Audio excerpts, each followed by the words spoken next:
نحمده ونستعينه ونستغفره ونعوذ بالله من شرور أنفسنا ومن سيئات أعمالنا من يهده الله فلا مضل له ومن يضلل فلا هادي له وأشهد أن لا إله إلا الله وحده لا شريك له وأشهد أن محمدا عبده ورسوله أما بعد تفضل الشيخ.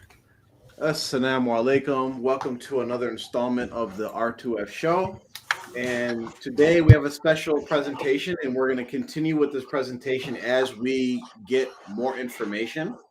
Just a little background for maybe some of our new guests, our new what do you call them, listeners or viewers or whatever you want to call them. We're talking about a cult group called TMOA, or the Muslims of America. Which is a cult group started by a fraudulent sheikh named Mubarak Jelani, who has since passed away, and the group is now taken over by one of his widows named what's her name, Zainab Adams, Yeah. or Noor, Or Sheikha. and yes, or Sheikha Sheikha Noor.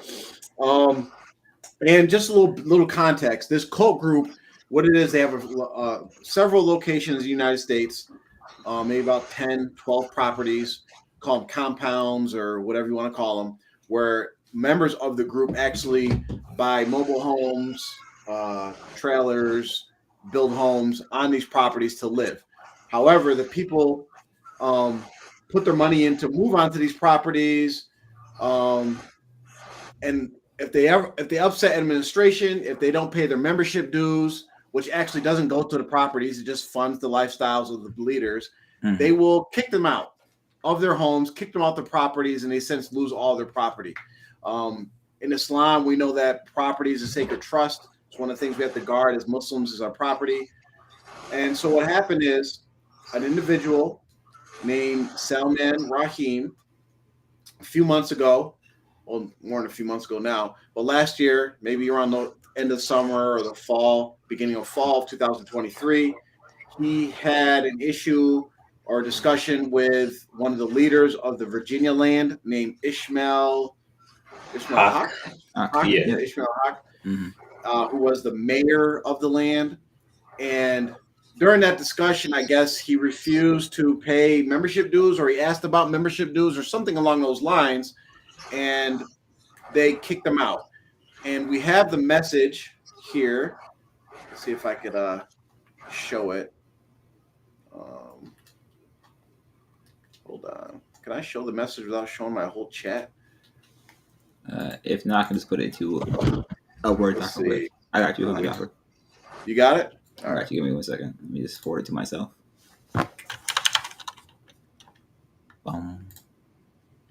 And so he was kicked out of the community. And since he's kicked out of the community, they also kicked him out of his house. He had 2 homes on the property, was not allowed to go to his homes. And that's where we left off at.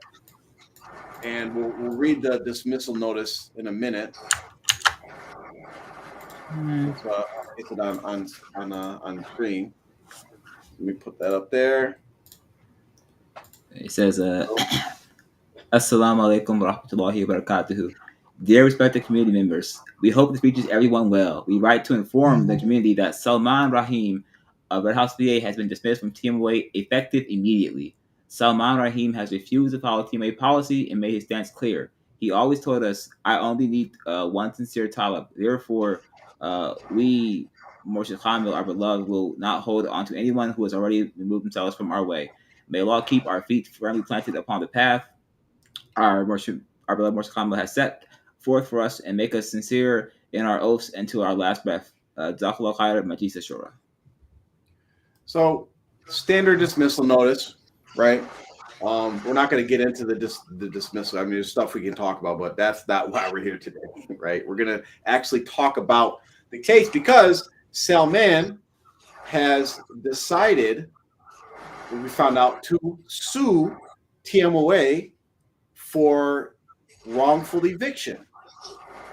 And the great thing about the country we live in today is that these sorts of things are public record. And all you have to do is know the courthouse or the court district that they filed the lawsuit. And so we went down there and got all the legal documents related to the case. And so what we're going to do is go through these legal documents. We're going to go through them because there's some quite entertaining stuff. Not entertaining, but really it's entertaining to us because we know all this stuff, right? But it's really for the people that are in TMOA, the truth. Yeah. This should open up your eyes of how your cult or your organization operates. It should open up your eyes because it's just really simple to put it down into one word. Liars. Liars, liars, liars, liars, liars. Right? And the truth isn't afraid of anything. When you're on the truth, when you're telling the truth, you don't have to be afraid of anything. You just tell the truth and stand upon it, right? But when you know that you're dirty, you're grimy, you're shisty, you transgress people, you oppress people, you have to lie to try to cover it up. So we're going to get right into it. I will share my screen. We'll pull the document up. And if anybody has anything else they want to chime in on, please just jump right in. Well, I just want to add on real quick while you're loading that up is, once again, we want to emphasize we're showing these documents and we're covering it not from, of course, we'll tell you our opinion, but we're going to show you the documents so you can actually know the truth. Because when y'all get into y'all powwows and y'all meetings in the cult, they're not going to tell you the truth. They're going to tell you their one distorted side so that they can control your thinking. So we're showing y'all the truth so you can make a calculated decision based off of the facts. I'm sure plenty of people, even Solomon's family and stuff, I'm sure they're not even listening out, hearing his whole side of the story to this day. I'm sure most of them didn't even hear it. So they don't even know what the truth is. And they have the nerve to be standing against him, whomever it may be. So hopefully y'all are paying attention and y'all can actually see the truth. If y'all think we forged documents or changed it, you can go right down to the courthouse yourself and get these same exact documents and read them for yourself. And then you can determine what's the truth. Yes. So right here, if you guys want to go get the documents yourself, it's called the Freedom of Information Law. You could go get the documents. It's in the Circuit Court of Charlotte County. And you just look up for the court for TMOA, the Muslims of America Incorporated, or Sal Rahim. And here's the case number. If you just want to go, if you think we're doctoring stuff up, you know, people have some crazy theories, you know, with our Wahhabi money, we forged some court documents and all that. Go get them yourself and read them. And we will periodically be making visits down to the courthouse to get any updated documents so we can keep everybody informed on what's going on. Absolutely. So Sal Rahim is the plaintiff. So he's the one suing TMOA, okay, and Muhammad Ishmael Abdul Haq. That's as TMOA members know him, Qari Ishmael or Khalifa Ishmael or Mayor Ishmael, whatever title he goes by now. You know, I don't know what. And just so more context, this is Sal's brother-in-law. He's married to Sal's sister, one of Sal's sisters. So, guys, just tell me to stop reading whenever you guys have an observation or want to talk about something. We're just going to go through it very diligently. So, Sal Rahim, by counsel, so pay attention, by counsel, that means he has a lawyer, sets forth the court the following. The parties. Rahim is a natural person who resides in the Commonwealth of Virginia. The Muslims of America Incorporated is a corporation that owns land in the Commonwealth of Virginia and engages activity in the Commonwealth of Virginia.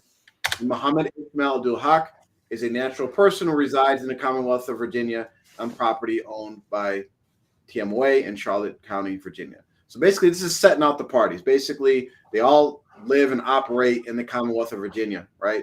That's why they're establishing the court case can be heard here. The venue is proper in this court because this complaint is based on action occurred in Charlotte County, Virginia, and because Haq resides in Charlotte County, Virginia.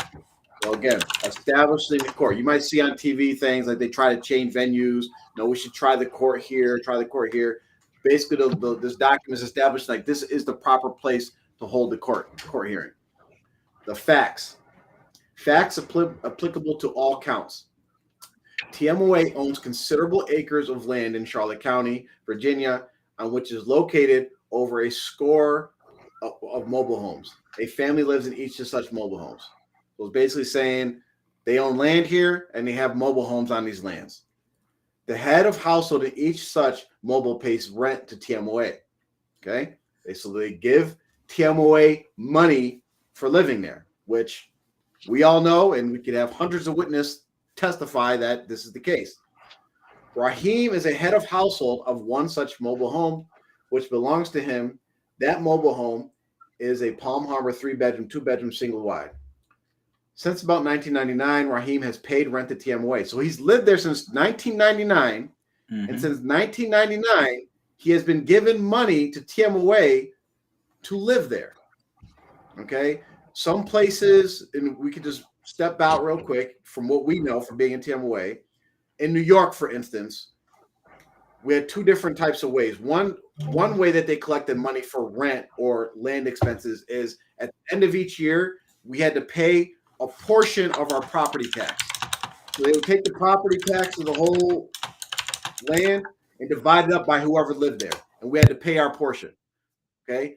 Then they switched it to you had to pay a monthly fee. They called it a land tax fee, which was including the property taxes and whatever local type expenses, whether it was like doing the trash, plowing the roads, et cetera, et cetera. Okay. So that's what we paid in rent. And we all know that one of the conditions of living on TMOA land is to pay what? Membership dues. Yeah. Right? You can't live on the land and not pay no membership dues. Even though you can get away with it for a long time, but as soon as they want to get rid of you, they say, hey, you ain't paid your membership dues, you got to go. Even though the membership dues don't actually go to anything in the land. It's simply a for-profit business for the leaders of TMOA because they get paid salary, they buy things, they do whatever they want with that money. Mubarak can attest to because he's been a mayor, part of leading a land where they collect money. And we talked many times, different situations of when people have asked, hey, can we use some of the membership dues to help our land? And they explicitly, emphatically say, no, that money's going to our leader, our sheikh, our sheikha, our murshida, akhlabate, shura council, whatever you want to call the leaders of TMOA. Yeah, they basically have a two tiers where they collect the dues for local and for international, which goes to the cult leader. Then also a portion of the local usually is held back just in case the cult leader or his minions request it, which they always do. And then that is sent. But if you use the local dues for all of it for local stuff, you'll probably be replaced. So just some context. Yeah, and really, and even the breakdown. This is just showing that we know everybody should know that TMOA collects money. And what the point of this is, we're talking about a lawsuit, is that he's paid money since 1999, which is what, going to be 30 years? Yeah. 30 years, over 30 years that he's been paying money to live on this land, right? Which that's 25. Who knows right? how much that is? Yeah. Yeah. Mm-hmm. 25 you got to think about it. That's 25 years that he's been paying, and he is one person on one property. So you can times that by literally hundreds. Mm-hmm. Yeah. And we have confirmation and legal documents, copies of legal documents of, they have millions of dollars. Like we already know this, right? So in addition to being a landlord or landowner and landlord as to its land ownership, TMOA is a religious cult with many members, the TMOA members who do the bidding of the TMOA cult. Look at that. We went from R2F, right? Starting off when we were doing our work, and then people, you can't call them a cult. They're not a cult. We now have legal documents that define them as such. Yes. TMOA cult, right? So, and when you have a legal document of it, it doesn't mean it because this is just a claim. But whether or not TMOA is a cult will most likely be addressed in court because it's in the legal petition. Right, which will be very interesting.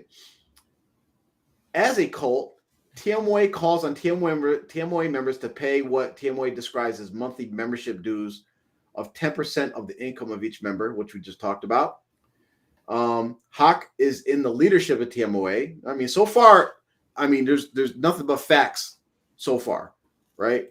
Nothing but facts. And Hawk is represented and 10%. Yeah, let's make sure that people keep in mind that for y'all people that know that are either on the Virginia land or the leadership structure, hierarchy, or whatever the leadership land, you already know this as a fact that Hawk is a member of the leadership. You know this. However,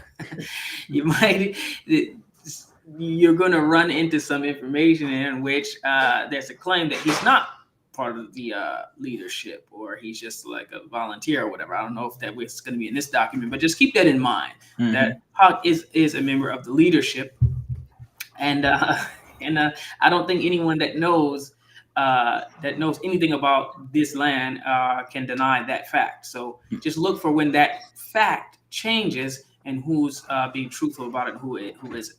Yep, and just to take it off Mubarak real quick. For anyone who's aspiring to be, next up in line, right, to be, part of the Sure Council or admin, right, see how fast they'll throw this brother here under the bus, all right? And imagine what's going to happen when it's your turn, all right? Because Uncle Abim said it best. It is a family business, and you are not family, okay? So it could be anyone. You call him Mahmoud, Ahmed Pearsons, Jordan, anyone. Yep. Y'all could imagine if this was Georgia. Imagine if it was where's Ahmed at? Georgia, right? Georgia, yeah. If this was Georgia. Yeah. Then it would have been you cooked. Ahmed. Ahmed would have been the one. It would have been like he is a lone wolf malcontent who doesn't subscribe to our views. And look, this for anybody that knows how TMOA gets down. We don't have to even know any of this. When we knew that Salman filed a lawsuit, we already knew that someone was going to go down for it, right? This has been how they've been operating for 4+ decades now. Someone takes the fall for TMOA, and then they get a little pat on the back, maybe get a little severance package or whatever. Then they get to come back and be honored and respected and all that because they took an L for TMOA, right? So we already know this, and to tie it into, I think TMOA had a youth career fair or whatever, and people were asking them, how do I become a member of the Sure Council? Well, one of those methods is you wait for someone to take the fall, and you be there to go to step in their place. Next in line, suit on, I was rooting for this, So Hawk is in the leadership of TMOA. Hawk is represented to members that membership dues are used for purposes including infrastructure, land development, and community functions. We've heard that before. Liar. Absolute cap. Liar. Because stop cap. We know that recently, or not, it was like maybe last year, your Sheikh Al-Umnur held an Eid, a mandatory Eid reunion tour for everyone to come to VA. It wasn't free. So it should have been free if all your membership dues for the past years have been going to community events. She charged you, what, $400 per person or family? It was exuberant prices. Yeah, it was like $400. It was exuberant. So that's cap. The roads are still crappy. I haven't seen any roads from anyone the roads are fixed now. Mashallah. The mosques is still under construction. It's been that way for 15 years, 20 years. So, and we have so many people that can testify directly, even myself, of the leadership specifically saying on multiple occasions that money is not to be used for local. It's supposed to go directly to the sheikh. So to say it's used for community functions, land development, infrastructure is a flat lie.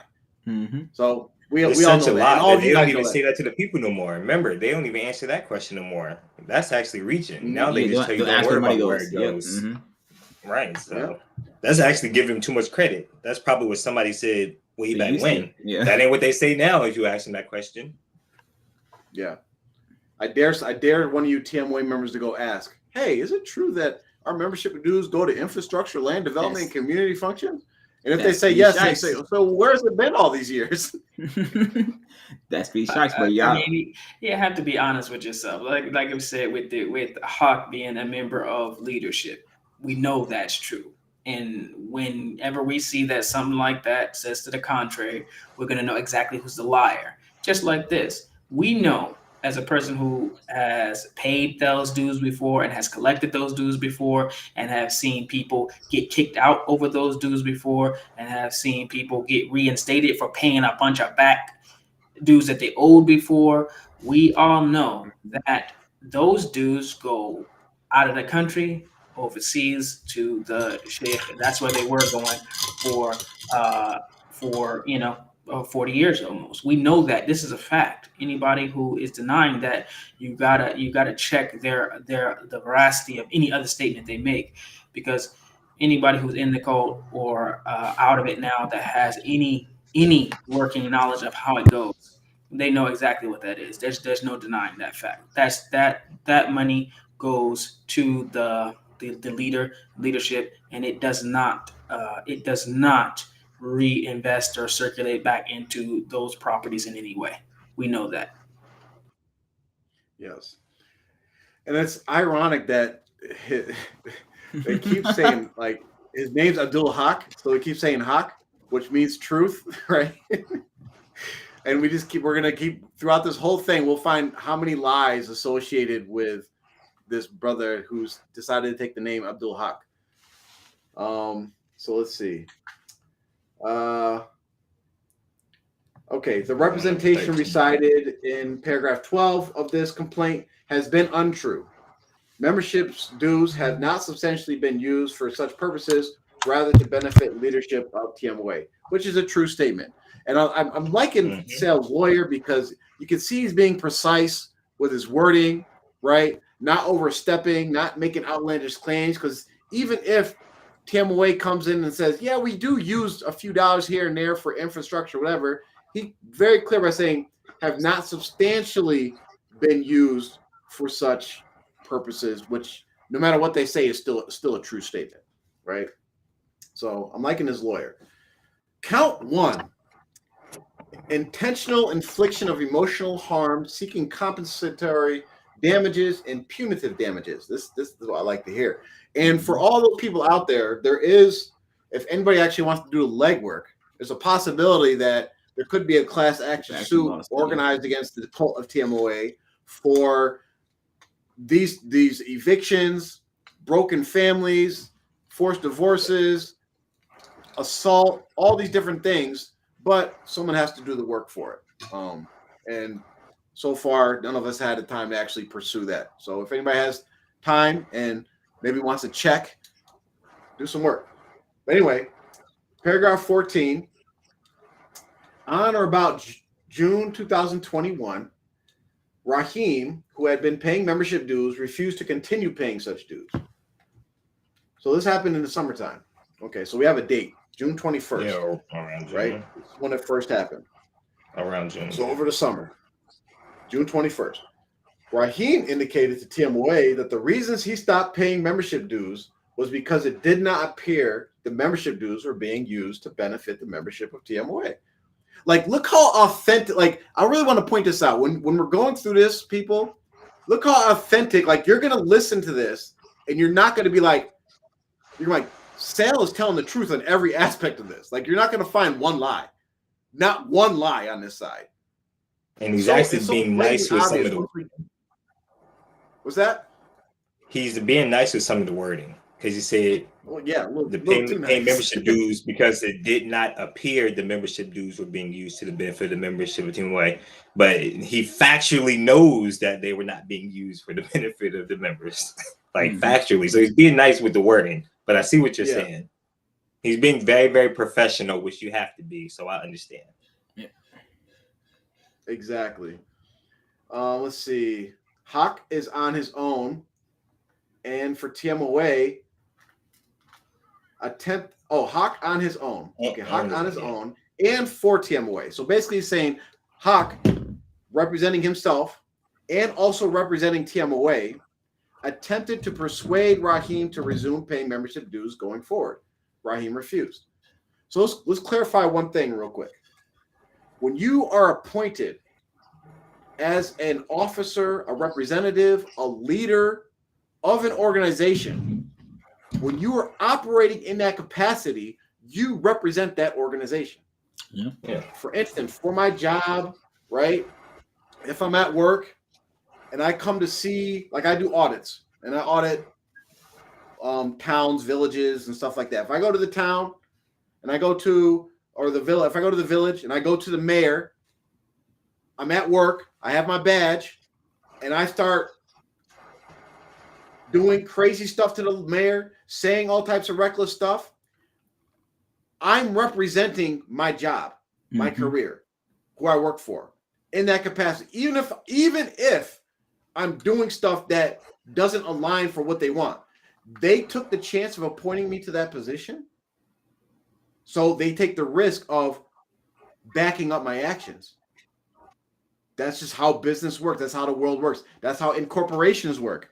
That's why you set up certain types of businesses to protect your, like the leadership, from certain accountability for what the people operating under that organization may or may not do. So this is why it's making it very clear that Ishmael is operating by himself, which is why he's named separately, and he's operating on behalf of TMOA because he's a leader in TMOA. He was part of the Shura Council, he was a Khalifa, and he is the one in charge of that specific land. Right. The mayor of Red House, whatever, right? The mayor. So he attempted to persuade Raheem Sal to resume paying membership dues going forward. Raheem refused. On his own and on for TMOA, and this is just legally speaking, they're going to keep saying that. But basically, Ishmael wrote and signed a letter to Raheem, copy of which is attached hereto, marked Exhibit A. Can't wait till we get to that at the end. So they issued Sal a letter in writing about his dismissal, right? And we just read the WhatsApp message that they sent around to everybody, the whole community, letting the whole community know that he's dismissed, right? Then they instructed Mujtaba Rauf, and I love the names because all these people are now witnesses. They got to come to court to testify. Mujtaba, you better start preparing, buddy. You about to be on the stand. Mujtaba Rauf, a member of TMOA, to take Exhibit A to the mobile home and use it to demand that Raheem leave his home.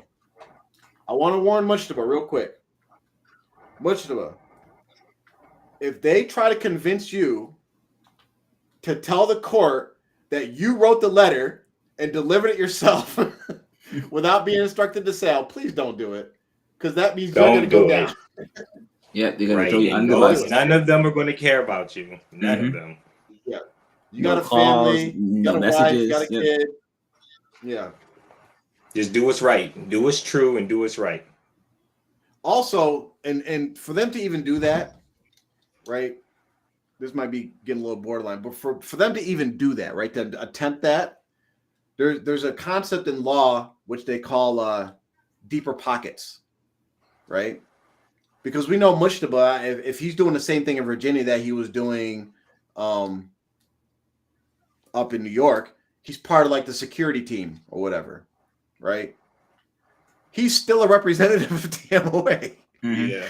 So what happens is, like an example that they always give in the law class, or beginner law. I'm not a lawyer, but beginner law classes in business. Like, so for instance, if there's a Domino's pizza driver delivering pizzas, right? He's driving his own car, but he's working for Domino's. And if he runs over somebody while he's delivering pizza, yep. Guess what? They go sue Domino's. And if Domino's wants to avoid any culpability in it, they actually have to sue the delivery driver. So TMOA would actually have to sue Mujtaba.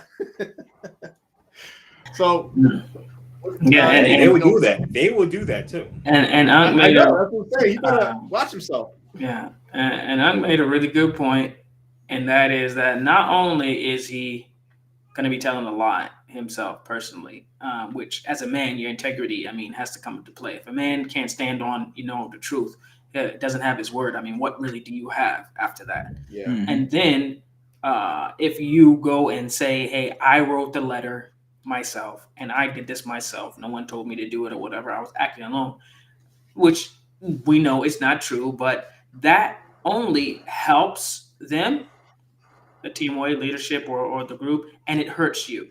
It hurts you. It puts you on an island by yourself. You're not gonna they're not gonna give you a parade after this. Most likely, you're going to be, if you wind up in some sort of hot water or you wind up with some sort of record because of this or something like that,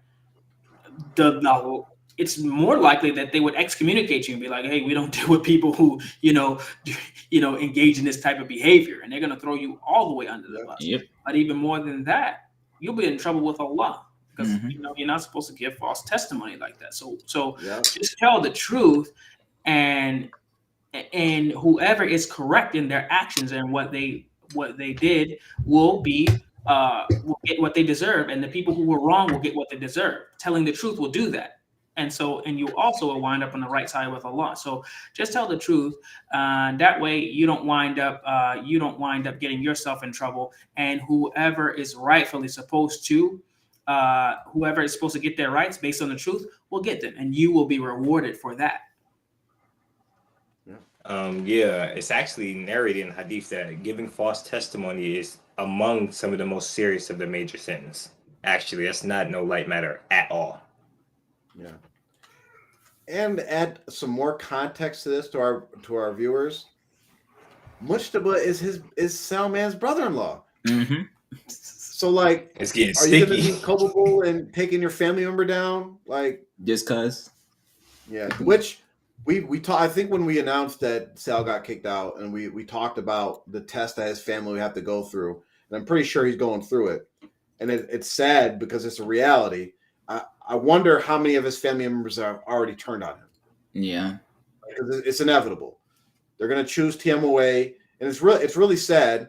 But inshallah, when he gets paid, you're gonna all turn around. What's that? What's that thing? It's like the end of Al from after hardship. There's ease, so it's inside. After this, after hardship, it's gonna be ease, inshallah. So, let me ask y'all. Let's do a quick. Let me stop sharing. Let's do a quick little tangent. You're suing TMOA, right? And your brother, your sister, your cousin, maybe even one of your parents turn on you. Don't do it. Don't do it. Don't do it, brother. You win the lawsuit and have 1 million. And then that same person shows up like, yeah, alhamdulillah, I was with you the whole time. Are you helping that person out with a little bit of loan or something? Me personally? Yeah. Nah. I mean, I might give him a few old Islamic posts or something. I was about to say. But the best I can do for you is like I'll go to a massager somewhere and donate money on your behalf. Besides that, you ain't actually touching no money. But you know what? And the thing is, I mean, we're speaking of money. I mean, y'all have the opportunity right now. Try to jump on this joint. It could be a class action lawsuit. If you come too late, you might not get anything. I mean, why go down with the ship where you can jump off early and maybe get paid? I mean, didn't Nadeem? Right? Didn't Nadeem lose his house? Yeah, I think they did. They took his whole setup. The girl, the kids, the house, everything. Yeah, I think it's happening. Nadeem, you need to hook up with Sal. He took his happening. But still father too. Brother Shakur and them. Shakur and them's happening. They pushed their house way down there in the woods. Literally just pushed it in the woods. And then they just pushed it in the woods. Muhammad Ahmed and them got a house down there. I'm really not joking. They just pushed it. Yeah, no, because I remember that vividly too. Broke down on the side of the tree line for a couple years. I remember they were destroying his house, and Maibu calling him was like, "Bro, they're destroying your house." He was like, "What?" It was so wild, bro.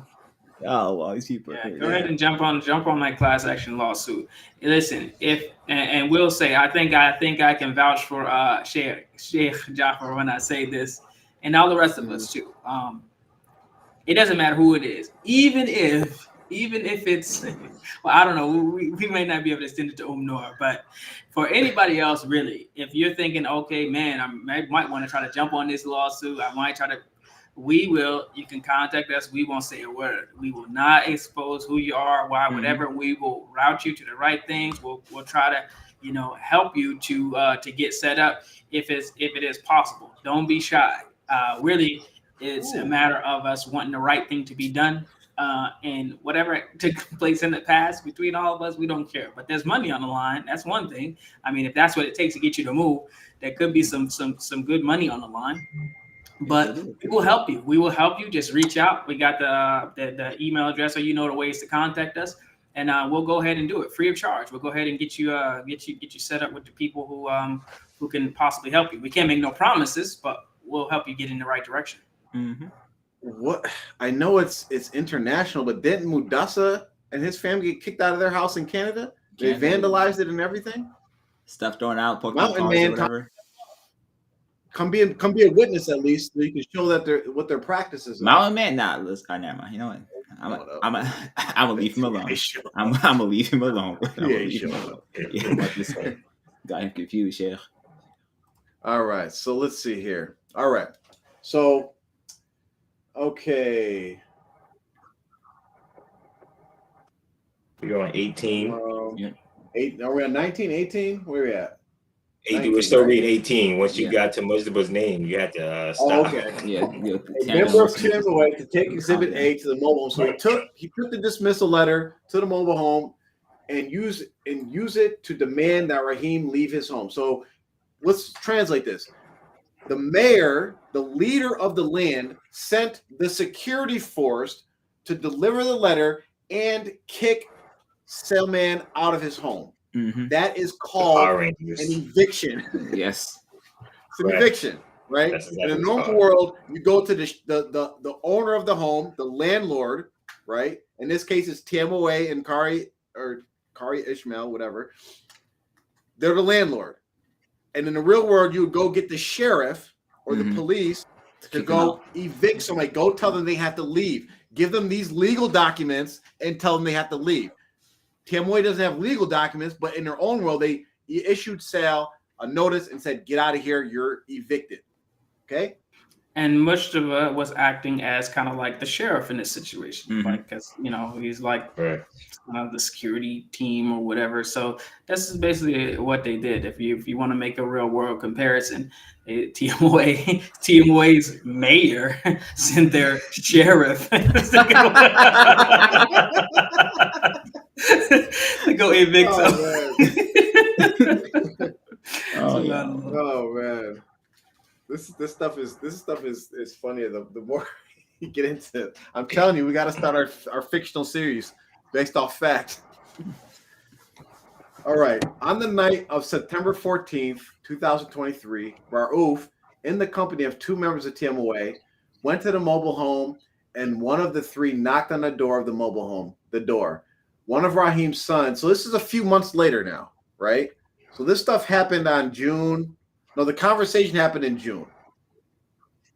Yeah. 21st. And then the night of the letter and stuff was on the night of September 14th. September 14th. So about 2 months later, 2 months and some change, yeah. So Hawk let this stew. It works. Like you build up, probably talk, he talked to the Sheriff Council members. What are we going to do about this situation? They probably had a meeting and said, okay, well, Sal's a good guy, his good character, and let's give him a chance. So this is how we're going to handle it. And they do this quite often.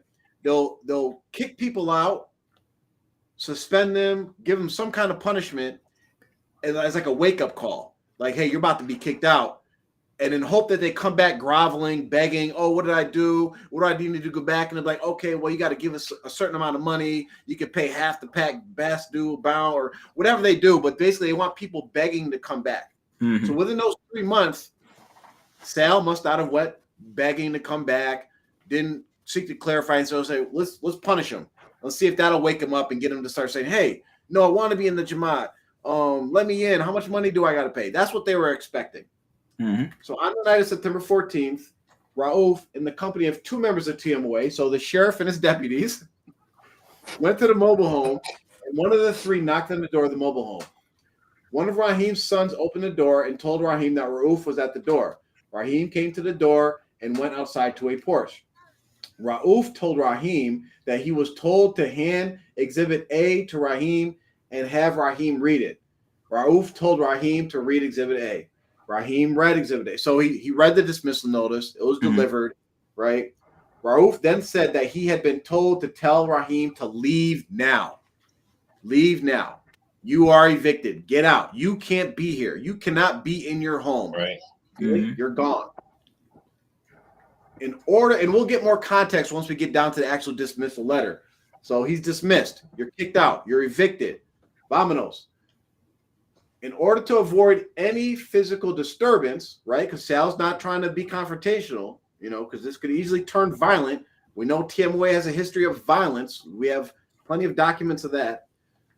Rahim left the mobile home after telling members of his household that he had to leave, explaining that it was because he wasn't paying membership dues.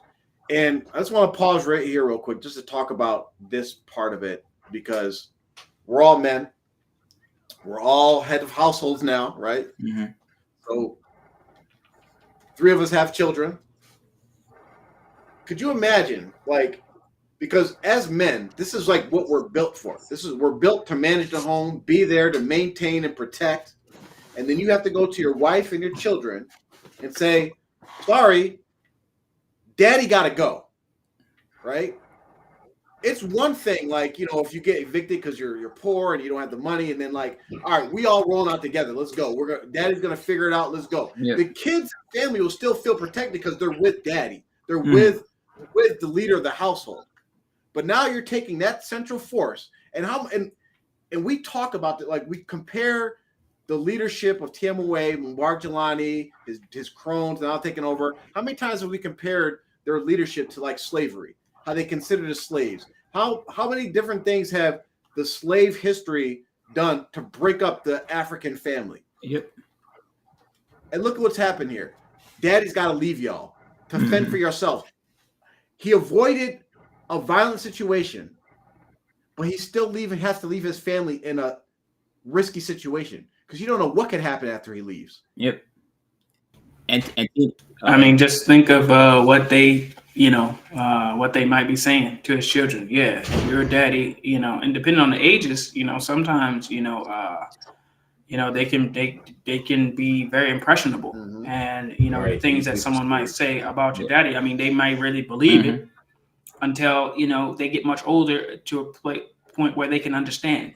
But the whole thing is it's stimulated to what one way that they kept slaves in check was to threaten to either harm physically or sexually or other ways the man in the family or the mother, and one way they kept them in check was they wouldn't get too far out of line because they wanted to stay together. And if one acted up, that's one way that they would punish him by, what's the phrase? Our parents would say, sold down the river, sell them down the river. And down the river was usually to the more rougher, harder slave life. But the playbook is still the same. If the daddy acts up, we're going to sell him down the river. We're going to get rid of him. And then we'll still have control of the children and the women. And in TMOA's case, as we know, like the man of the house isn't there, then the TMOA rat dudes come around and start freaking telling the wife that she has to divorce him and leave him there. So now she's going to become a single mother and just be stuck in this vicious cycle because she's been poisoned against her husband because people are, he's an enemy, he's a kafir, he's going to hell. You're going to be married to a kafir and I'm a Muslim dude? No. So we see this happen all too often, sadly enough. Yeah, what they're doing is nothing new. And if you think about it, it's actually deeply disturbing that they're taking out one of the vital figures of the family, mother or father. And then they've been doing this for years. We just never had the actual evidence of them doing it. But you can tell they know what they're doing. They're trying to get Sal out of the house, the man of the house, so they can begin indoctrinating the kids and the wife. And then not only turn them against Sal, on top of that, Sal is still going to be the one taking care of that household, which he's not allowed to be in, because all of y'all are just trying to make them slaves to do your bidding, and you're not going to take care of them at all. You want them to just turn on him, and he still has to bear all the responsibilities of his family. This is some very sick, twisted stuff when you really think about it, and they know exactly what they're doing because this is their playbook. Yeah. This is their playbook. And I can imagine this sounds all good on paper. I can imagine what was really said and how the night really went. We can only imagine. Yeah. I mean, I've heard that Sal also was like the sole or the primary supporter of his mother as well. And she got a bunch of kids, but he's the primary source of her support. And you got to look at, we talked about this before.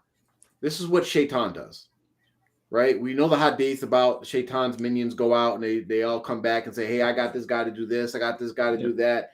And the one that broke up a family was the one that was celebrated. Yep. Right. So in Islam, was able to sit on Iblis's throne. Right. So in Islam, there's a saying that when you look at things in Islam, if they don't reflect some kind of mercy, then it's usually not part of Islam. Where's the compassion for this family, right? You're so bent off on him paying membership dues that you couldn't say, hey, listen, we're kicking you out. You have a month to leave. You and your family can go. Baby. No, they wanted to separate Sal from them as an example, punishment. And then I hope Sal's listening. I hope his family's listening. And I may be wrong about this, but I can kind of predict what happened after Sal left that home. Because it kind of happens, the same thing happens, right? Sal left, and then everybody started getting on WhatsApp and the phones. Like, oh, did you hear what happened? Yep. I'll bet push-ups on someone from TMOA leadership contacted his wives. And like, hey, we're here for you. We know you're going for a hard time. They started love bombing them. We're on your side. We're on your team. We're hoping Sal fixes himself. All these efforts to basically break up the family, turn the wives against Sal, turn the kids against Sal. Oh, what's wrong with him? This is all from Shaitan.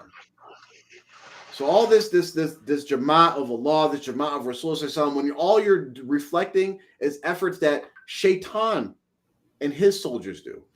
And it's really sad. It's blatantly obvious. And you have to think about it. Let's go one more level. Sal has 2 families in 2 trailers on that one property. So everything that has happened is doubled. It makes it that much worse. It's not like he has another family on a different property. Both his families. So they're at one time, they're splitting up two families in 2 households and taking 2 properties from them in one night. That's how bad it is. And the Power Rangers are up there like they're really doing something good. And it's your own family. It's about to affect you. It's about to affect you in your household because those are your nieces and nephews that you're taking from. And where's the tact, right? Even non-Muslims have tact. Okay, if TMY, you think you're right in evicting Sal, kicking him off or whatever, right? Why would you send his brother-in-law to go do it? Out of all the people on the land, you like, now we're not going to send his brother-in-law. Like, that's going to cause family dynamics, cause issues.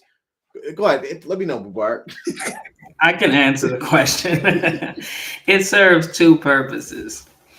It and not only in a way they could use it to kind of humiliate Sal, try to, and also to test the loyalty of the brother-in-law. Where do your loyalties lie? Let's send him down there to see if he's really going to do it. Because listen, if you will sell out family, everybody else is easy after that. So they got so they ran him downhill against his own family. So that way they're gonna know this guy here. He will trounce. He will throw family ties out the window for us. So they maybe they're like, okay, we got one here. We got a real gopher here. Yep. We got somebody we can sick on anybody we want. He don't even care about family. He'll do anything. So that's where they can test and see what type of guy they got. And once they realize he's one of their dogs or whatever, they can let him loose. Or maybe they can trust him now. But hey, maybe if he would have hesitated, you know what I mean? Oh, well, Sal, that's my brother-in-law, my family, how am I gonna deal with this John? Then they might be skittish on him. But now he probably went up a couple rows. Now, if he goes ahead and takes the bullet and lies and said he wrote the letter and everything, then he might go up a few more rungs, as long as he don't get on paper for what he did. Now, as long as he doesn't get in trouble with the law, he's all right. Yep. If he does, well, he's useless. Right. And once again, I can't take it. I just keep thinking about stuff. When Mujtaba was walking up that road in the dark that night on the dusty land, he was really not thinking to himself like, what the hell am I doing? You have a relationship with your brother-in-law. You know him on a personal level. You know his character, how trustworthy he is, and what's going on. And you still decided to make the coward decision to stand with falsehood and actually stand against your brother that you actually been through real stuff with. That is a testament to your character and who you are. And I'm sure that relationship will never be the same. And for what? Like you said, they're going to throw him so far under the bus. Once he has to take that stand, he's going to become a component of the bus. And he still lost his relationships. And then he's going to lose his family too. The same playbook that they handed him, that same playbook is going to be the death of him too. And it's sad that people keep falling for the same whack preschool playbook. Mm-hmm. It's embarrassing. All that's going to happen for real is that he's going to get on trial and say XYZ, and Hopper or whatever the hell, or team leadership should say, we did not tell him to do anything sort of the matter at all. He acted of his own volition. He was a lone wolf. He's been a malcontent for many years. Honestly, we've been trying to get him out of here for like 10 years plus. He's kind of just stuck around. From today forward, he is dismissed from our community. No longer can be a part of it. Be gone. All right. The thing is, right. The bad thing about this is that as much of a cowardly act that is, and maybe it's not, maybe Musha was just not smart, but it's like stupid. He just did, I don't know what's going on, right? The sad thing is that we know that many people in the cult of TMOA are just waiting for an opportunity to turn on their family members so that they can prove their loyalty. Mm-hmm. I'll sell it down the. As long as I can get recognized and move up and show I'm loyal. And the thing they don't realize is that you're trying to show your loyalty, right? But for all those people that are above you, all you're showing is that you're a person that actually can't be trusted. Mm-hmm. They don't trust you after that. Like this thing. They don't. They know that they can use you for a certain thing, but they will only let you get to a certain level of proximity because they know, like, oh, he will turn on his family members. That means he'll turn on me. So you're actually not even gaining anywhere. You're just making yourself out to be a tool to be used, and you'll be forever used that way until you're actually disposable. And how many people can we look out through the past that have done that, sacrificed their lives, murdered people, killed people, stole property, beat people up, give up all their tax returns, give up all their inheritance, give up whatever. And then at the end, oh, okay, you know what? Yeah, you can't even be buried here. No, you can't go be buried on your backyard. And the thing is, it actually isolated him. You know, it's like it isolates you because you sell out family, right? So they know that they can use you to do some of the most lowest, grimiest stuff. Because the sellout family is one of the lowest, grimiest things you can do. So they know they can use you for all their grimy works. And they know that because you sold out your family, they're not going to come to defend you or support you against them. So they got you going both ways. As soon as they're done with you, like the sheikh said, they're going to throw you out with the trash, run you over the bus. You're going to become a component of the bus. And then that's going to be it. You know, it's going to be an afterthought, just like so many others that came before you. Yo, I just figured it out. So they should. I wonder if they covered this at the TMOA Youth Career Center. But you are on the career path to Jamaat Halala, man. Because they know you are a dirty nigga that would do some go down stuff, right? So if you get a call, like show up at this hotel room at 9 o'clock, don't say nothing, you already know what that's about. But if you want the good career path, you got to take the career path the young boy that just got appointed mayor, right, in Virginia, right? Because he's on a different career path. He's possibly, if he lasts long enough, he might make it to the Shura Council. You didn't go down that career path. You went down the grimy path. I'm pretty sure that boy that got appointed mayor never sold out his family, never like just kicked his family and friends to the wolves. So you're choosing the wrong career path. Maybe you have a chance to, reverse that. If you do, when you do come to court and testify, just tell the truth. That could be a start. Just tell the truth. Well, after tonight, he either got to double down or just back all the way out because it's over. He's already on paper. He's on court documents. No escape, bro. No escape. But you know what? And just so we don't go over this too much, but again, like you said, he's on court documents. By them putting you in that position, now look at the stress of stuff you have to deal with and the potential fallout that you might have to deal with because Mujtaba, if you go into court and you don't tell the truth. Wait. I got some official documents on the side. Hold on. Right? Documents on the side. And perjury is punished by fine or jail time. So look at a situation just because they wanted to use you as an example, test your loyalty and all these different things. You're now in a situation where you could potentially bring risk to yourself and your family. Just think about that. What do we got here? We have the official documents for December 19, 2014. Assalamu alaikum. Dear community members, we hope this correspondence finds you all in good health and spirits. We write to inform all that Allah subhanahu wa ta'ala has decreed through the Holy Prophet Sallallahu and our beloved Murshid Kamil that Qari Ismail Abdul Haq has been appointed as Khalifa due to his merits and good works. May Allah subhanahu wa ta'ala grant his steadfastness and peace capacity to carry all of his administrative responsibilities. He said, sure. All right, sign by all of them. Style. Yep. The old style where they put their signatures on. Yep. There's no escaping this one. Shout out to my brother, alhamdulillah, for coming to these people, man. Documents. Just tell the truth. Mm-hmm. Stand behind the truth. No point lying, bro. No point lying. All right, let's get back to this. As a point. You know what they might say, yo? What's that? They might be like, yo, Khalifa, he was appointed at Khalifa, but that's like that's a spiritual leadership. It's not like he's still a volunteer on the that's for the spirit world type show. But as far as on the land of TMY, he is a volunteer. And really, like it was more so just an honorary title for someone that's been there for a while. You know, it's not really like an actual Khalifa, but like he's not a K2. It's funny because when it gets in front of the judge, the crap that TMY is going to be doing in court is going to piss the judge off so bad. That's what happened last time. And like people that have common sense, they're going to be part of the jury. We'll get to the jury part. They're going to be looking like, what the? Yeah, this is an effing cult. Y'all getting rich. Yeah, give this man his money.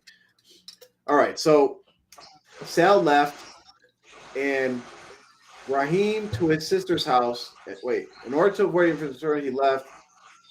Okay, Raheem to his sister's house and spent the night there away from his family. Raheem has been away from his family ever since and has not returned to the mobile home. The facts recited, paragraphs 17 to 24 of this complaint were intentionally caused by TMOA and by Haq with the intent to keep Raheem away from his home and to cause him extreme distress. Absolutely true. I mean, as like staying out, like when I have to travel for work, when I don't want to, it's stressful. Sometimes it's a break because you get away from, you get away from the kids, hungry, whatever. But travel is a stress. That's why as Muslims, when we travel and away from our homes, we get to make traveling a lot because it's a stress. It's a hardship. Being forced out of your home, like going from like, where am I going? Where am I staying? Going to be someone who I know Sal a little bit. I know he's very independent. He's a good caretaker, leader of the home. He probably hasn't had to depend on too many people for the last 20-something years. And then be able to, like, I got to go ask someplace to stay. I got to go be a burden on somebody else. For people like Sal, if I think he's the type of person I think he is, I know that would be a burden on me, knowing I'm a burden on somebody else. That just caused me stress. Like, there's so many different levels we could talk about with that, just being forced out your home. But yeah, he's been distressed. He's been kicked out of his home. Absolutely. The facts recited in paragraph 17 to 25 of this complaint were extreme, outrageous, and intolerable by TMOA and Hawk, particularly because of the centuries of law that have given particular protection to home ownership. Yep. Again, he owns his home. They technically couldn't kick him out of his home. They could say, take your home out of here, but they can't kick him actually out of his home. He owns that. The fact recited in paragraph 17 through 26 of this complaint constituted intentional infliction of emotional harm by TMOA and Hawk against Rahim. As a proximate result of the intentional infliction of emotional harm by TMOA and Hawk against him, Rahim has sustained and will sustain very severe emotional harm and great fear. Yes. This is all building up to, you about to pay me. You about to give me some of that money. And then even most of the damage, let me touch on that real fast before you go. Yep. Most of the damage that they're going to do is it's going to trigger down, like I told you, generationally. There ain't going to be no amount of money that can fix some of the damage that's going to be done by them. And by the end of it, can you put a price tag? Can you put a price tag on what a son or a daughter goes through, seeing their father, threatened by several men, to leave his home or whatever? A child is not going to forget that. Exactly. They're going to remember that for the rest of their life. Exactly, and their father not being present on important things or important parts of their life as they're growing older. Who they're going to be manipulated, and then they're going to be turned against Sal, and then they're going to have fear of him because of what the cult did to them. It goes very, very deep. The emotional trauma that his kids are going to sustain, like I told you, is going to be generational, because it's going to trigger down from them when they get older into their kids as well. It's generational damage that these very twisted, evil people are doing, and it's intentional, just like they keep saying in here. It was intentional and deliberate, because this has been their rerun playbook for over 40 years. Mm-hmm.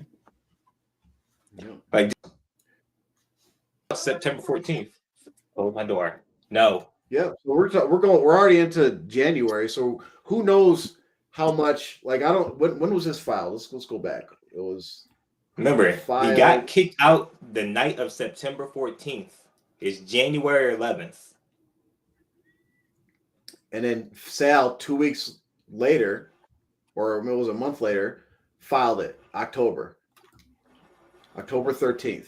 So we're in January now. So we have October, November, December, January. Of all this time has passed. Who knows how much has changed in that time that he's been having to deal with? How much? Because let's just go through this. He's been wrongfully evicted. Okay. Where we got 27. He's been wrongfully evicted. Let's just talk. Forget about like all the harm, distress, mental anguish, and all these different things. He's probably had to rent an apartment or something, or pay for hotels, buy food, all these other extra expenses that he's had to pay for just to live for all these months. Right. Just to live in the worst condition. Just to live in the worst condition. Like you say, he's been paying rent since 1999. He worked for over 24 years to build up where he don't have to pay this, don't have to pay that, and has his home comfortable to how he wants it to be. Now you're uprooting him from that. Now he has to go back into the streets and try to survive again. Of course, he's going to survive, because that's what a man does. But once again, they don't care about what's going on at all. Then you got fake Power Rangers that's supposed to be his brothers, Mujtaba and Ismail Haq, thinking they're actually doing something, even though they're damaging their own family. It's moronic. Yeah. And then they say, even something they might try to make it something as simple as him having to buy food. I mean, can you really put a price tag on a home cooked meal? Not at all. And it's like even that. I mean, sometimes you might want to eat out, but I mean, I think everybody knows like your best food, your favorite food, it's usually the home cooked food, and they stole that from the man. So the damage is like is astronomical, right? Really. Which goes back to what I was saying. You cannot put a dollar amount on so much that they're doing. So this is going to, when Sal win this case, inshallah, God willing, this is the least they could do. Yeah. The bare minimum least, and this still ain't going to make this is not righting a wrong for them. I don't. This is no near them right now. So anybody else that this has happened to, or they have threatened to do this to you, because there's several people that this definitely has happened to, or whatever. They just didn't have they weren't able to turn it into, to really fight back the way Salman is doing. But for everybody that has been threatened, come on. Yeah. Get get connected with this thing, and you possibly can at least get, it's not going to resolve the pain and the suffering that you went through, but it'll resolve all of mine. No, you already know. Naturally, you have that little bit, but it was on some real talk, like Bart was saying, it's bigger than that. It's about stopping this right here and now, so y'all can't do this to anybody else ever again. Yep. That's the biggest victory. The least you're going to pay up a partial, this is probably like 1% of the total amount of money that y'all done got people for the last 40 years. But the big victory is stopping this from ever coming again. This legal system that y'all going through is going to be the death of them, and it's going to put that fear in them because they're cowards. They don't have honor. They're cowards. They're scared. They're not going to do this again no more because they're not going to want to come and get exposed in front of the court again. And this is, like I told you, one situation in one state. They have multiple properties in multiple different states, so it can get ugly. All right, so I just wanted to point this out because there's a lot of words here, right? The intentional infliction of emotional harm by TMOA and Haq against Rahim was deliberate, intentional, willful, wanton, wrong, oppressive, and malicious. Now, you might hear these terms in like a TMOA memo when they're trying to gaslight people, but these are actually legal terms. I don't know all the legal meanings, but they're actually legal terms that actually have like definitions and legal ramifications, and this is why they're putting these words in here. So I just wanted to point that out. So like when you see these things in like TMOA documents, they don't know what it means. They just know it sounds nice, right? And they always say it against somebody. Now it's getting used against them. You got to think about it. When it comes to cults and bad people that are always doing something, every allegation is a confession of something they do or how they think or feel. So once again, everything's coming full circle, and y'all getting hit with all the buzzwords, but this time the buzzwords are actual truth, and they're getting used in the correct terms, not when y'all just say them to gaslight somebody. And y'all will have to answer to this in front of the judge, and then y'all have to answer for this in front of the ultimate judge, Allah subhanahu wa ta'ala. I mean, as a result of the facts recited herein above in this account of this complaint, Rahim is entitled to entry of a judgment in his favor against TMOA and Haq jointly and severally for compensatory and punitive damages. So basically saying they need to pay. Both of them. Haq needs to pay. and for all you people, just think about the new mayor in VA. Think about the position you're putting yourself in, carrying out this stuff. Now, Haq, Ishmael, I'm pretty sure he can't afford whatever he's about to have to get paid. He can't afford it. So whatever assets he does have, guess what? They're going to be bankrupt. TMOA, I don't even know if TMOA can afford it. You know why? Because all the money is with Noor in her personal bank account. So guess what, TMOA? You might go bankrupt by one person. One person could put TMOA all out of business. He might own every land in the United States. Imagine. I'm about to say, let's wrap here, Jaffer. I think, and then we can do more later. Let's go. So we'll cover count 2 on the next show.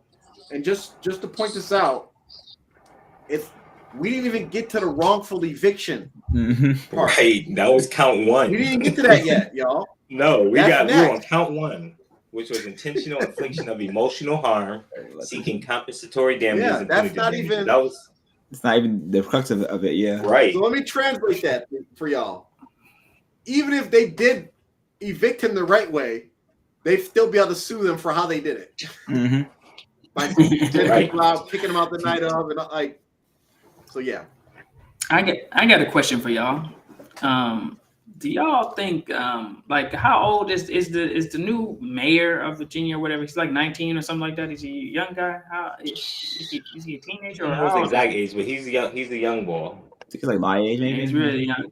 20, So I wonder. I wonder if if y'all think there's any legs to this idea that's popping around in my head that they selected someone young because of their lack of experience, or maybe naive, or maybe not savvy enough to realize when they might be used as as far as in a legal situation or whatever, as kind of a pawn in this game. Sometimes even if you're, when you're older, you'd be like, that seems fishy. You mean what? Sign this document or do this or, but sometimes when you're young, when we were young, we were kind of reckless. We kind of would take chances, Yep.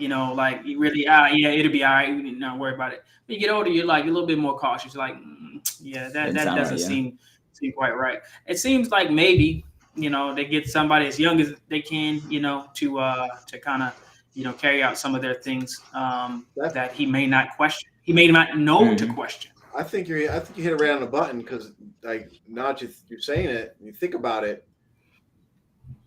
Anybody older, because like when we were young, because like when I served on the New York Council, I was young, right? And as you get older, most older people in TMOA are like, I don't want anything to do with leadership. Yep.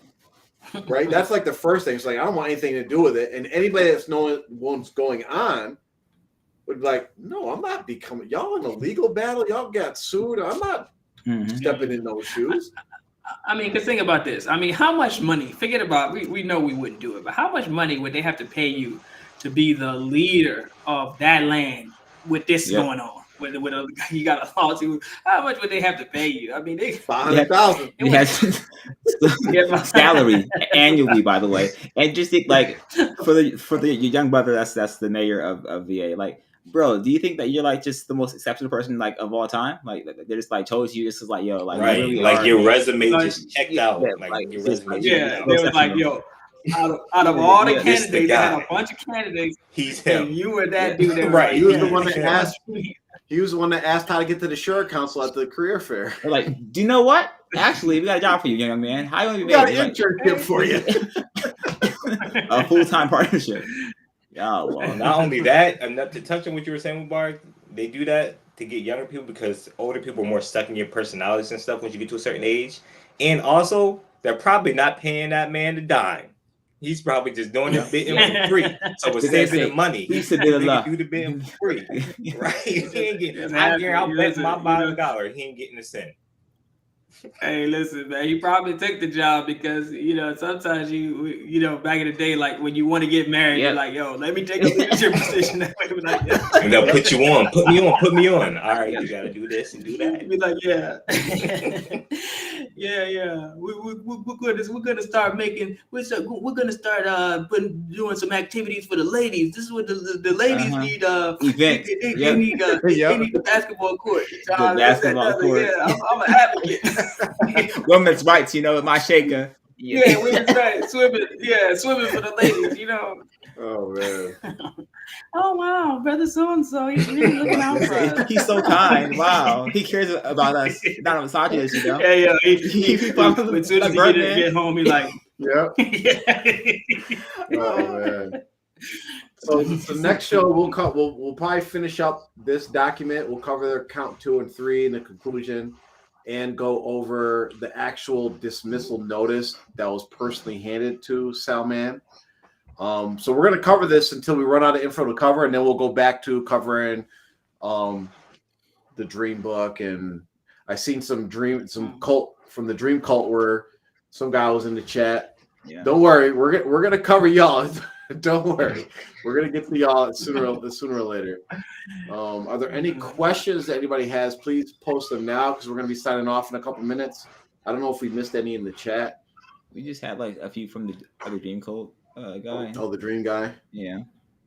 was like, we'll get to you. Oh, so what? He has one question. What difference, if any, do the brothers see between all cults encountered and the scenario surrounding Muhammad Qasim? There's not really much different. You guys are just in the early stages of the cult, so you're not all the way there, but like some folks are kind of in, some folks kind of out. And you guys are inside of the phase where like you're trying to recruit people. So Mubarak Jelani had his phase in the 80s where he was coming to recruit people to his cult. And it was more so word of mouth. He found some people here, the Dar Islam members and some Black American Muslims, and said, "Hey, guys, join me." And so you guys are there now. You guys are doing publicity. You guys are going to like the marches for Palestine in DC and stuff, and recruiting members there and here all over the place. So you guys are in that stage right here currently. Some people are paying dues, others aren't. And eventually you get to the point where you're all paying dues and you're all part of the cult. And you're eventually all going to get it. The only difference I see right now is their alleged leader is clean shaven with no beard. Usually they have a big beard. Well, we got the picture. He's clean shaven. Yeah, we got the picture of we got the picture of Mubarak Jelani with clean shaven, just like Muhammad Qasim. Yep. Just like Muhammad Qasim, he is clean shaven. But right. But I will say, when he says what differences, if any, do we see between Muhammad Qasim's cult and other cults?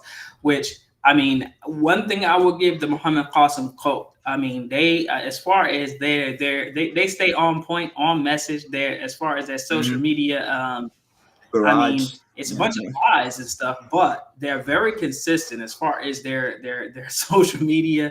And maybe, I mean, they popped up in the social media age or whatever, right. But they're really savvy with that.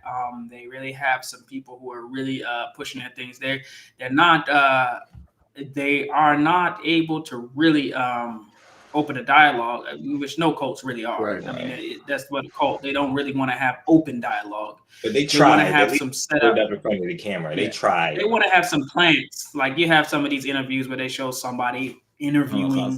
Stage questions. Like somebody that already follows him and believes in him. And Muhammad Qasim, you have dreams from Allah. Wow, that's great. How'd you get those dreams, Sheikh? I mean,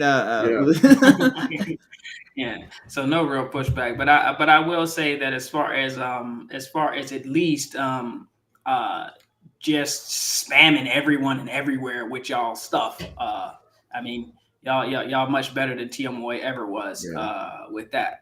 So and I would say as far as like stereotypical cult traits, the biggest difference, and again, there's no like set recipe for cults. Mm-hmm. They all have a mixture of their own little characteristics, and you look at the overall picture of what they're doing. Are they misleading people? Yes. Are they diverting? And in Islam, it's very simple to identify a cult because you just look at the Quran and Sunnah and say, hey, are they misleading people purposely and blatantly from the Quran and the Sunnah? Yes, they are. Okay. But as far as like cult characteristics, the one cult characteristic that I could say that they don't have is that they absolutely do not have a charismatic leader. Mm-hmm. No. They do not. No, he is. No, I mean none. But this is what I have noticed. I mean, and I know that's not a show about them, but I mean, let me run for a few minutes, for a few moments. They will usually the people who initially join or follow a cult. It might not necessarily be because of the leader, but they use him as a tool. So you have a lot of people who are ignorant of Islam. They're lost, or they have some sort of emotional thing where they want something to latch onto. Mm-hmm. So they latch onto this cult. They're very ignorant. Most of the people that we have talked to from this cult, as far as knowledge of Islam, very little. Mm-hmm. You have, I just became Muslim last month or whatever. I mean, you don't even have enough knowledge about Islam to make the 5 salah in a day on time. You can't even really do that yet. And you're talking about you're going to follow this leader. So you have a lot of people like that who are, they have some emotional baggage and they want something, and it gives them a sense of belonging and something to latch onto. Then you have the other people that are like attached to those people, a husband, a wife, children, and they just become indoctrinated into it, and they don't really even remember why they're even part of the cult. Yeah, they just know they're here, and it's what they believe in, and they follow it. And some of those people are hard to crack, but that's what I see from them. It's like you got a bunch of people who don't really know any better. And I feel sorry for those people. Then you have some people who do know better, but they're using Muhammad Qasim as a tool to get what they want. So they're using him. They're really his handlers around him. And you had some of that with TMOA. If you remember, like there was different groups that were battling over whatever before he came, like with Dar or whatever. And then he was kind of used as a tool. It was like a marriage. He wanted some power. They wanted to use him to get power or whatever. Yep. Eventually, they wanted to throw him. I mean, not to go back through all the history, but that's what you have with these cults. You got a few people who are just naive. They're not smart enough or knowledgeable enough about the religion to understand. And you got the other people that they know better, but they're just deviant and they want power and they're going to use that cult leader to get it. And then you have the rest of the riffraff who are just attached to people there and they just, they're just going for the ride. Yeah, one of them are actually in the chat right now asking the question. Mubarak, you can go ahead and take that one since you're on a roll. They asked, one of them asked, what is the main Quran Sunnah violation of Muhammad Qasim's message? So that he's the Mahdi? Basically, yeah. Right. He is claiming to be receiving communication and revelation from Allah. This is the main violation because Allah only gives revelation to his messengers. So he by default is claiming that he's a messenger because everybody has dreams. But as we've covered many times, nobody has to follow your dreams. And the only people who have to follow, who are able to give legislation and instruct people and guide people and tell people to follow some sort of action or stop doing any other action based on their dreams are the messengers. That's their job. Allah gives the messengers, their messengers. They receive messages from Allah, from the angels through their dreams. And Allah may speak to them. But these are for the messengers Allah selects. It's not for everyone. So the only people that will have dreams like this, that we then base some sort of action or beliefs or follow or some sort of future some sort of events of the future that come are messengers. There are the prophets of Allah. So if he is claiming anything that he's claiming, automatically makes him by default say that he is a prophet. He's a messenger of Allah. And this is the violation. Throw his ass out. Throw him out. That's one of many. He's getting on you, Jaffer, but I can name one real fast. In that one video we just watched, he said he held Allah in 3 different forms. He said Allah descended down to him. And then we're saying he wasn't looking up, he was looking down. But he's in the same breath said Allah descended down. You're saying you beheld Allah because you were able to deduce that he was descending down to talk to you. That's a clear violation. That's clearly not Islamic, and that's clearly a lie. Yeah, clearly a lie. And to the question that you just asked, listen, brother. So the claim that he doesn't have the Mahdi in his dreams or whatever, he didn't say it's Mahdi. Listen, it's called insinuation, right? Okay, so when you can insinuate something without saying it, all right. So if I have a dream, right, where I'm somewhere with a stove, pots and pans, dishes, knives, forks, and I'm making a meal, I'm insinuating that I'm in the kitchen. And you say, "Oh, you're making food in the kitchen." No, I was just somewhere with forks, pots, pans, knives. Listen, if he's having dreams about he's fighting these 2 demon beings, Guj and Majuj, right? It's the end of times. There's war, and he is the savior of mankind. What does that mean to you? Exactly. They play semantics, right? And we'll cover the dream. I mean, we're gonna do them really special. I mean, when we actually have the time to prepare for them and all that, but. Real simple. They play semantics. They'll say, "Oh, he never claimed to be the Mahdi. Oh, we don't follow him." Right?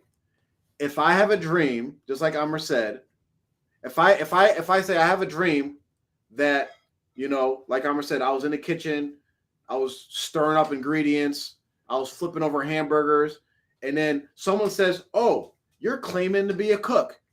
I never said I was a cook. I just said I had a dream I was doing all the stuff that a cook does, right? Who fights the Dajjal? The Mahdi. He has all these dreams that he's shooting laser beams through his finger at the Mahdi, fighting the Mahdi and all that, fighting the Dajjal. So his dreams are claiming that he's the Mahdi, right?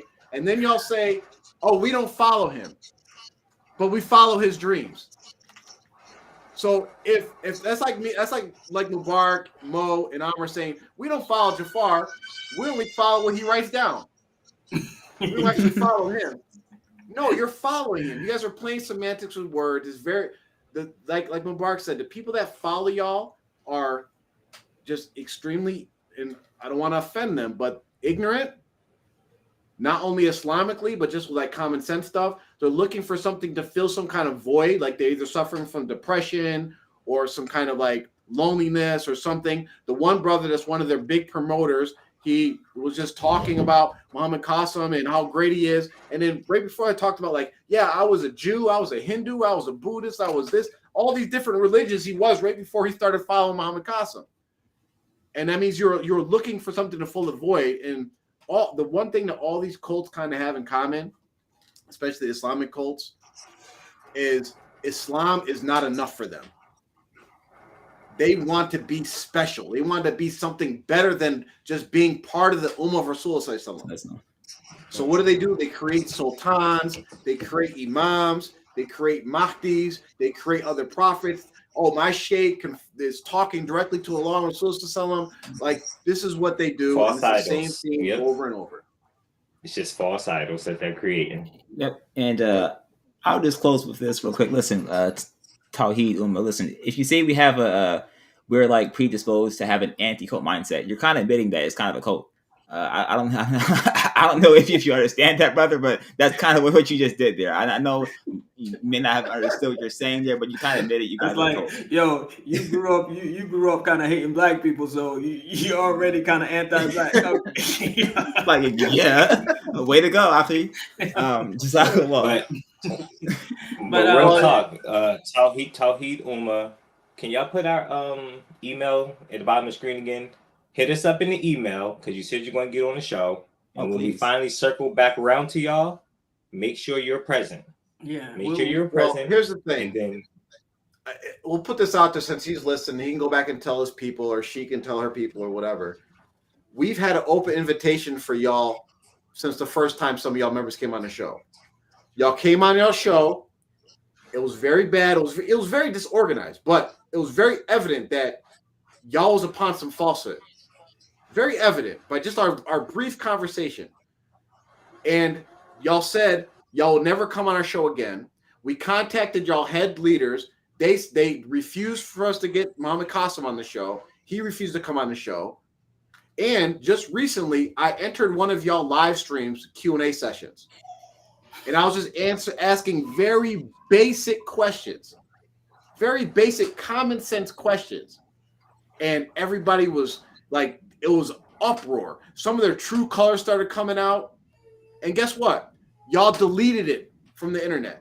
Mm-hmm. So all that promoting y'all do for Muhammad Qasim and his dreams, I came on one show and talked for like an hour and y'all deleted it. So again, there's an open invitation, challenge or whatever. Come have a conversation with us. We'll even come on your platform. We'll have a conversation with y'all and just talk pure common sense and try to get y'all to come back and follow the Quran and Sunnah.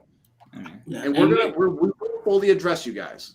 Yeah, and we're already running over, but Tawheed Ummah, what I would like to know is, will you whoever you are, come on, show your face, get on camera, on screen, on audio, whatever, get your, I'm sure you have some, you're watching this, so you got some sort of device to be able to do it.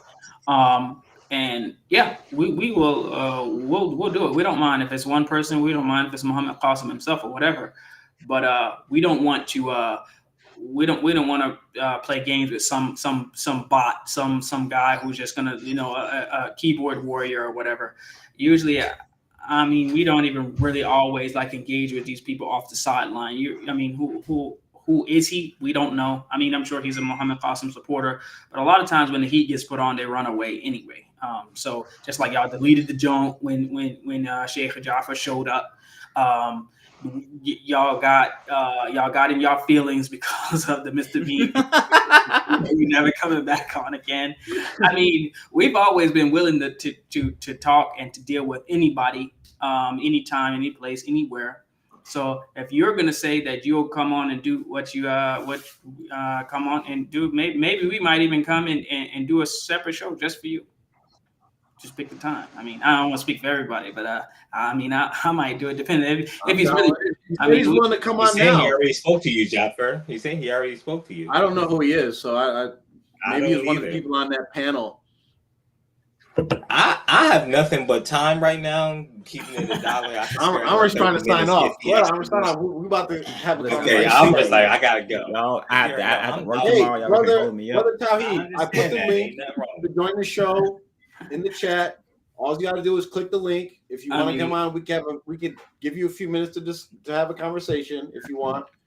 I mean, listen. Sometimes, I mean, I know brother or sister Tawheed might say, "Okay, we just mocked again." I mean, yeah, the Mr. Bean video was. I mean, listen, man. I mean, some stuff you just cannot take that seriously.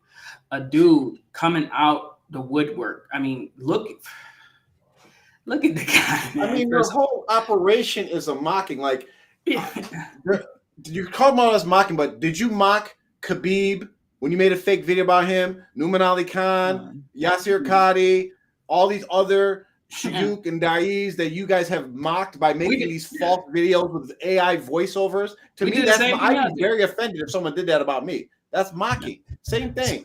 Like, we could go and play this game, but the bottom line is you guys are upon falsehood. And you guys are going around spreading stuff saying Allah said and Rasulullah said, and that's not what they said. Jafar, you're gonna delete this one too. Right. I don't understand why y'all can't. What do we ever delete? I don't understand why y'all can't get it through your head. Islam does not need Muhammad Qasim's dreams. What don't y'all understand? Islam does not need it. It's not adding anything to the deen. The only thing it's doing is taking away. It's taking away from y'all, and hopefully it doesn't take away from your afterlife. Tawheed Ummah, what did we delete? We didn't delete anything. Y'all deleted. Y'all deleted. I did. When I was on the show with their live, they got offended by the things. You know what? I'll talk to my people about taking it down, and we did take it down. The Mr. Bean video. The Mr. Bean video. Oh, okay. Yeah. All right. Well, listen. Hey, man, listen. If y'all, I mean, if we can put it. We can put it back up. We don't even mind. I mean, so how are you gonna try to hold it against him saying, "Oh, you're just gonna delete this too"? Like he. We asked him to. What? Y'all was your request. Y'all were upset. I mean, okay, whatever. I don't think we got to answer him anymore. He's going to all the semantics. He's going to all the semantics. We're not dealing with that. Like I said, Tawheed Ummah. Yeah. He's not. I don't need Muhammad Qasim's dreams. You don't need Muhammad Qasim's dreams. Muhammad Qasim's dreams ain't doing nothing but making you feel good. That's it. Yeah. That's just the honest truth. That's all right. Okay. We shouldn't have got sidetracked with him. We're gonna finish the sport joint, right? All right. And then we're gonna have nothing but open sea. I mean, listen, we're gonna have nothing but open field to deal with these Muhammad Qasimites. We're gonna definitely give y'all as much of the business as we can with the help of Allah. Because without a doubt, it's a cult, it's a deviant cult. Muhammad Qasim is either has some mental psychological issues, or he's an extreme deviant. But it's obvious and clear that he's not even a good Muslim. He's not even a practicing Muslim or a knowledgeable Muslim. He's not. So we're gonna deal with him thoroughly. But right now we got another cult to deal with. So get in line. Get in line with behind the cult that we're dealing with right now. We'll get sure. We have to do that at a later date. But real quickly, Tawheed, my brother Mark has some breaking news for you. In case you weren't aware. If y'all weren't aware, and you can let Muhammad Qasim know. Give him a few minutes. Yeah, he wants a few minutes. On that. We're gonna give you Tawheed. We're gonna give you till what? 2 minutes. 9:45. No, 2 minutes. We're not done with that. You got till 9:42. Okay. So show your face up here. We're about to end the Mubarak, show. allegedly, Muhammad Qasim prays now. So Allah rectified him already. Yeah. I see videos. Did he grow his beard? Did he grow his beard? That's on the way. That's on the way. I saw he was leading Salah. Yo, why don't they ever, whenever they put out the Muhammad Qasim little videos or whatever, him leading some people in Salah? How was a dude who just started praying leading everybody in Salah? Have y'all been praying? See, this is the thing. It doesn't even make sense for someone who ain't even been praying. Has anyone checked to see if he even knows At-Tashahhud or Al-Fatiha properly? Does he even know the positions, what he's supposed to say? No one's even checked him, man. Y'all this is ridiculous. Who is his teacher? Who taught him? There's an adab, right? There's an adab to like leading prayer. Like you have like the oldest, the most knowledgeable, the one that can recite the best, and like all these different things. Yeah. And so this is what I was getting to. Okay, so I'm saying, he's rectified now. All right, so he started praying. I bet you they will not even release the audio of him leading the Salah out loud. That's what I said. They won't do it. In the video I put out. And like speaking of that, that joke gonna look like Malcolm X's prayer in the movie. How they pray in the movie, they be like Salaam alaikum, they be in all the wrong positions, saying all the wrong stuff. They don't even have him doing one ruku'. No sujood. They just got him kind of getting up there, looking at a kufi like, "What's this?" Kind of like trying to figure out how we should put it on. Assalamu alaikum wa rahmatullahi wa barakatuh. Are you going to turn your video on, brother Tawheed? Assalamu wa rahmatullahi wa barakatuh. Yeah, I can do that. No problem. Just give me a moment. Yeah. Yep. Where are you from, brother? UK? Leicester, UK, man. Yeah, Leicester. If you know it, I don't know if you heard of it. I heard of Leicester before. Yeah, I heard Leicester. Yes, give me a moment, inshallah. I don't want to keep you too long. I know you guys at the end of this stream. Okay. How did you while you're getting set up? I mean, you can. How did you wind up a follower of Muhammad Qasim? I mean, I wouldn't really define myself as a follower, but just give me a moment, yeah. Okay. Yep. Got a few questions. Yeah, they don't. That's part of their rhetoric is that they don't claim to be followers because you're a defender. But follow someone that's not the Mahdi. Do you defend something you don't really care about? Like if you don't follow it, we're going to get some things established right now. Don't even worry. Hold up. So think about this. Yo, listen, seriously. Just say even if we was we do not bet, right? We don't bet, but like if we was betting, right, on the local team, like we betting on the Lakers or whatever, and like I know the coach, I like got Darvin Ham on the line or whatever, and Darvin Ham is telling me the lineups, he's telling me who's injured, who's gonna play or whatever, and I'm telling y'all, yo, Darvin Ham said XYZ, and y'all not gonna be like, oh yeah, we gonna go with it. So you would believe me over that or be more willing to follow me in that. But someone who you believe is getting some sort of communication dreams from Allah, but you're not a follower of his. Who you following? I mean, like if someone's getting dreams from Allah, you're not a follower of his, how does that even work? It's like, I mean, that's a good question. It doesn't make sense. Brothers, can you guys hear me? Yeah, yes, we can hear you. You just give me, like, my phone's really freezing up. Hold up. I mean, your audio is good. Your audio is real good, brother. So that +44. Guys, how you guys? Alhamdulillah. Okay. So how you doing? Alhamdulillah, I'm doing fine. All right, so, and I would like to say this first and foremost. Much respect, brother Tawheed Ummah, that you came on, showed your face, got on. I mean, this is like I appreciate it. I respect it. So we're not used to this. Yeah.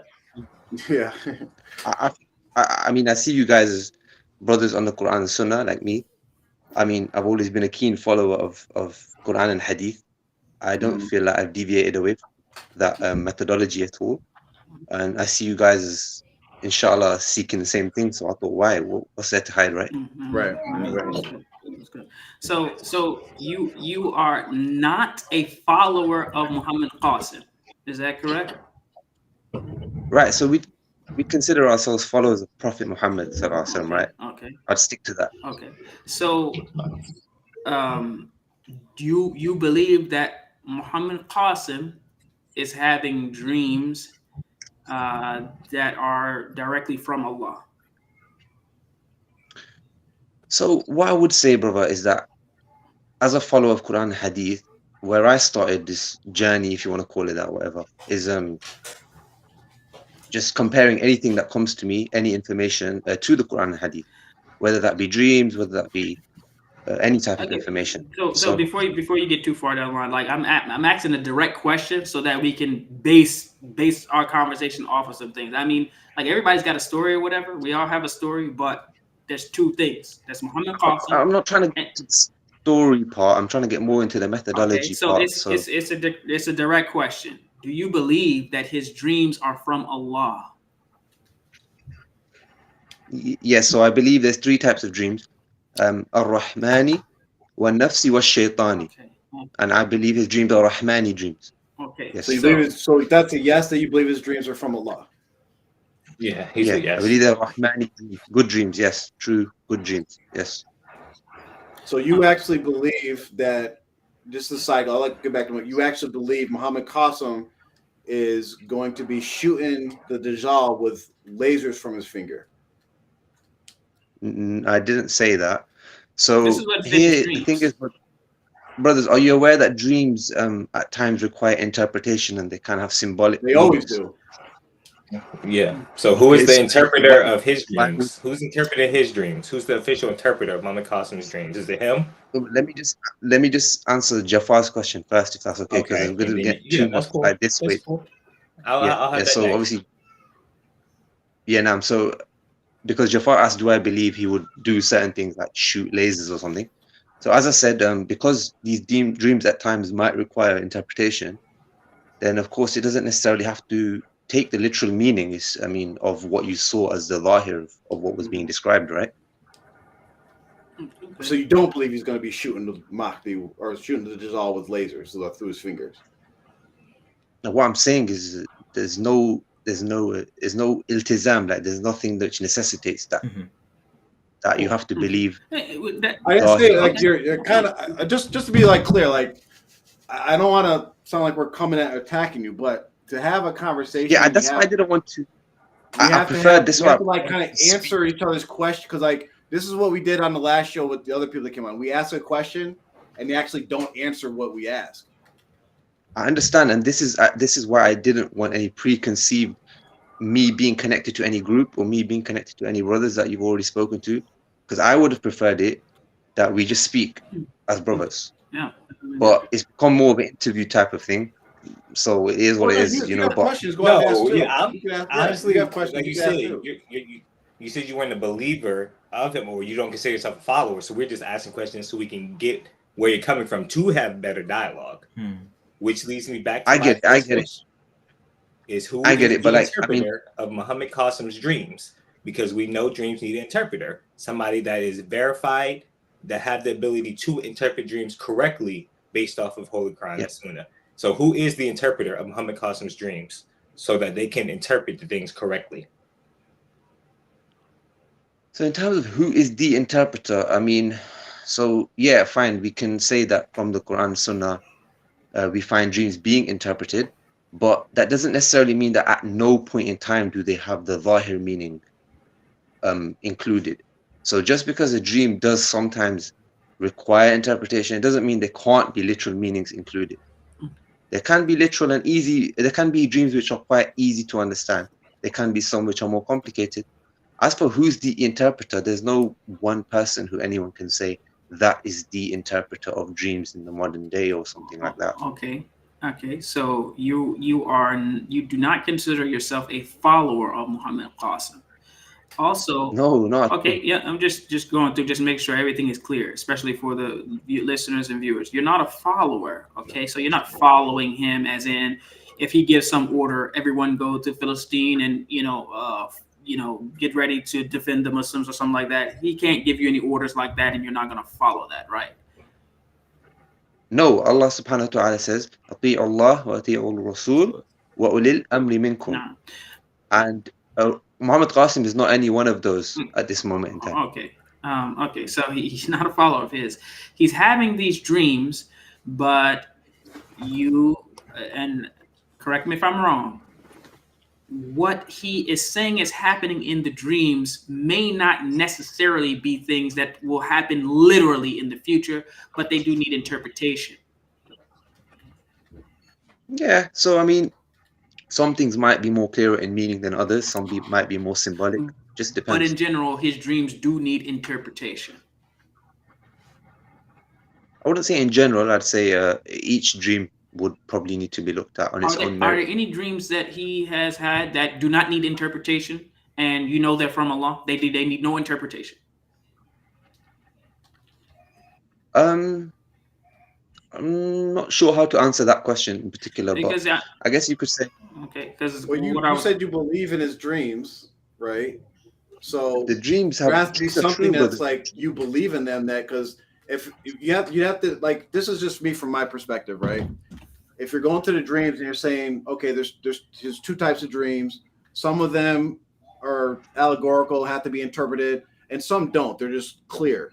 So for you to actually say I believe in them, it would only have to be the clear ones because all the other ones would need some kind of interpretation.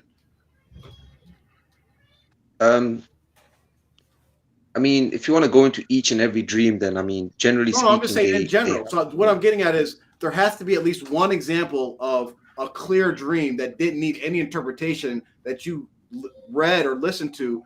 They were like, oh, I believe that because it's very clear. I didn't have to interpret it. A scholar didn't have to interpret it. And I know that came from Allah. You're saying there has to be one? I don't know what you mean. Okay, wait. So I'm asking this question. What was the one dream that you found or heard about or read about and said this is the dream that I believe that Muhammad is telling the truth, or that his dreams are from Allah? Yeah. So there was one dream in particular where I told my friend, "Yo, bro, pause the thing, yeah." And I looked at my friend. I was like, "Bro, this is true, man. Like, bro, let's stop playing. This is true. Why? I'll tell you the dream." Okay. And you know what? It won't be the dream which probably you'd think or someone would think that would be the one that clicks off. Okay. So he had a dream, Muhammad Qasim, where it was a very subtle dream, right? So it was like, I don't know if you've heard it, but it's the one to do with the plate where Allah subhanahu wa ta'ala told him that whenever you eat and you finish your food, like make sure you clean your plate with your fingers and like you lick your fingers. Okay. Yeah.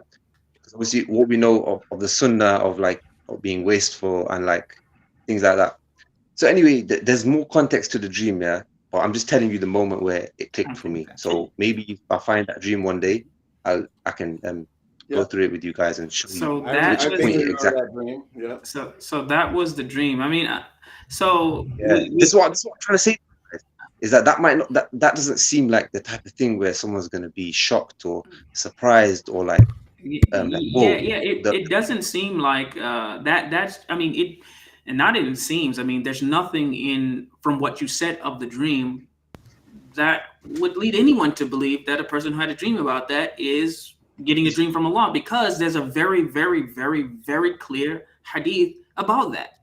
And this is something that's known in Islam about cleaning your plate. We don't know where the barakah is coming from. So, I mean, if I watch a movie or if I play an intense basketball game and lose a championship or something like that, I'm probably going to have a dream about what I should or shouldn't have done. So if he happened to have heard that hadith or read about it or whatever, and then had a dream about it and told people about it, that seems like the logical thing. That actually probably that is what happened. So for him to have a dream about a hadith, it just wouldn't be rational to think that, okay, this person is having dreams that come from Allah. Rasul was sent by Allah, and he told us that already. All right, bro, let me ask you guys, either one of you can answer. Yeah? I know you don't have much time. Sorry, brothers, because I know it's late. I mean, it's even later where I am, to be honest. It's good. We'll make time for this. Okay, cool. So what's the main thing like that makes either one of you guys like the most skeptical about this situation? Like the one thing that makes you like this can't be true, that it has to be false. Each to go, or do you want? Can I go first? Go I ahead. have Yeah, multiple, but once again, it wasn't specifically his message. It was who was giving the message. When I first heard of Muhammad Okay, so Qasim, I had already heard him out of his own lips say he did not pray and he was clean shaven, his beard. And I know that both those things are direct violations of what Muslims supposed to do, what Islam and what Islam's about. So once I saw that he wasn't doing that, then that put the dreams in question automatically, because that disqualifies you. If you're not doing those things, anything further than that, you're automatically disqualified. And that's not my words.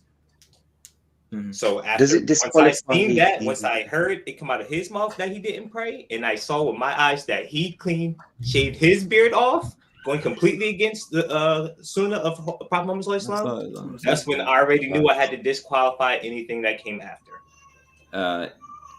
Wouldn't that at most, brother, yeah, if you just let me ask the question, wouldn't that at most just put you on the back foot and say, do you know what? لا أصدق ولا أكذب. That I don't affirm it and I don't deny it. Wouldn't it at the most put you in that position? No, because it's like absolutely not. He that made it clear cut for me, because you're going against Holy Quran and Sunnah at that point. There are certain going against it deliberately, and you're openly telling people that you're going against it. So you're making it clear at that point. It's not anything it's not a gray area. You're advocating for that, and you're claiming that. You're making that public. Real quick, for anybody's dreams, the Islamic stance is what you just said. I don't affirm it. I don't deny it. Now, anything else that comes into the picture after that is going to push you one direction away. So if a random person, I don't know anything about them, I hear someone had a dream. Okay, standard, I don't affirm it, I don't deny it. And then you get more details. It's like, oh, he doesn't pray.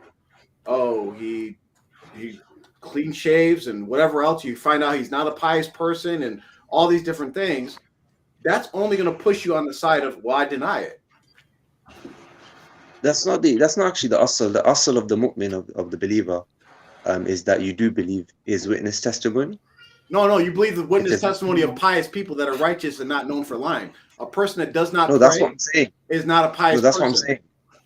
No, you misunderstood what I said, because you said the initial standpoint before observing the facial features or the lack of hair on the face and the statement about non-praying was that there was no affirming nor denying of his statement. For dreams. So you said for dreams. Yes. No, I actually. So that's the statement that you made about it. Like the asl, or where we should start from is, we should believe him, or we don't know if he's truthful or if he's a liar. We kind of have to stay between. No, actually, what Allah says in Surah Hujurat, ayah number 6, He tells us exactly what to do. يا أيها الذين آمنوا إن جاءكم فاسق بنبأ فتبينوا. Believers, if an evil doer brings you any news, verify it, so you do not harm people unknowingly. And then after that, you'll be regretful about what you did. So this is what Allah says. If anyone comes to you with news, if a fasiq comes to you with news, so just based on his appearance alone, and the fact that he admittedly said he does not pray, and the time that people started following him or believing in his dreams or whatever, he clearly said, I don't pray. And clearly on his face, he has the face of a fasiq, because he doesn't even keep his beard when he can. Clearly he can grow one, but he doesn't. So by definition, he's a fasiq. By his own admission out of his mouth, he's a fasiq. And Allah tells us that if a fasiq comes to you with information, fatabayyanu, verify it. So how can we verify a dream of a fasiq? You can't. Therefore, you can't trust him. This should end the whole Muhammad Qasim cult altogether. But I'm sure there will be some rebuttal or some rejection or some ignoring of the clear ayah of what Allah says, and we can put that ayah on the screen if he wants to know. It's in Surah Al-Fitrah, verse number 6. So Allah says, I know that. Okay, so Allah tells us not to take the information from them. So Mubarak, they actually use this ayah as support that we should all go and investigate and research his dreams. So what do you say to that? That we should, because he's a fasiq, we should investigate. Because he's a fasiq, they're saying that Allah is commanding us to go research his dreams. That's how they use that ayah. Okay. I mean, that seems a little backwards, Well, but if well, you do look, research his dreams, you can't research a person's dreams. That's like trying to research a person's iman or a research Really, what it person. is when you use the Holy Quran, right? You have to go into the context and the real meaning of what the ayat's saying, right?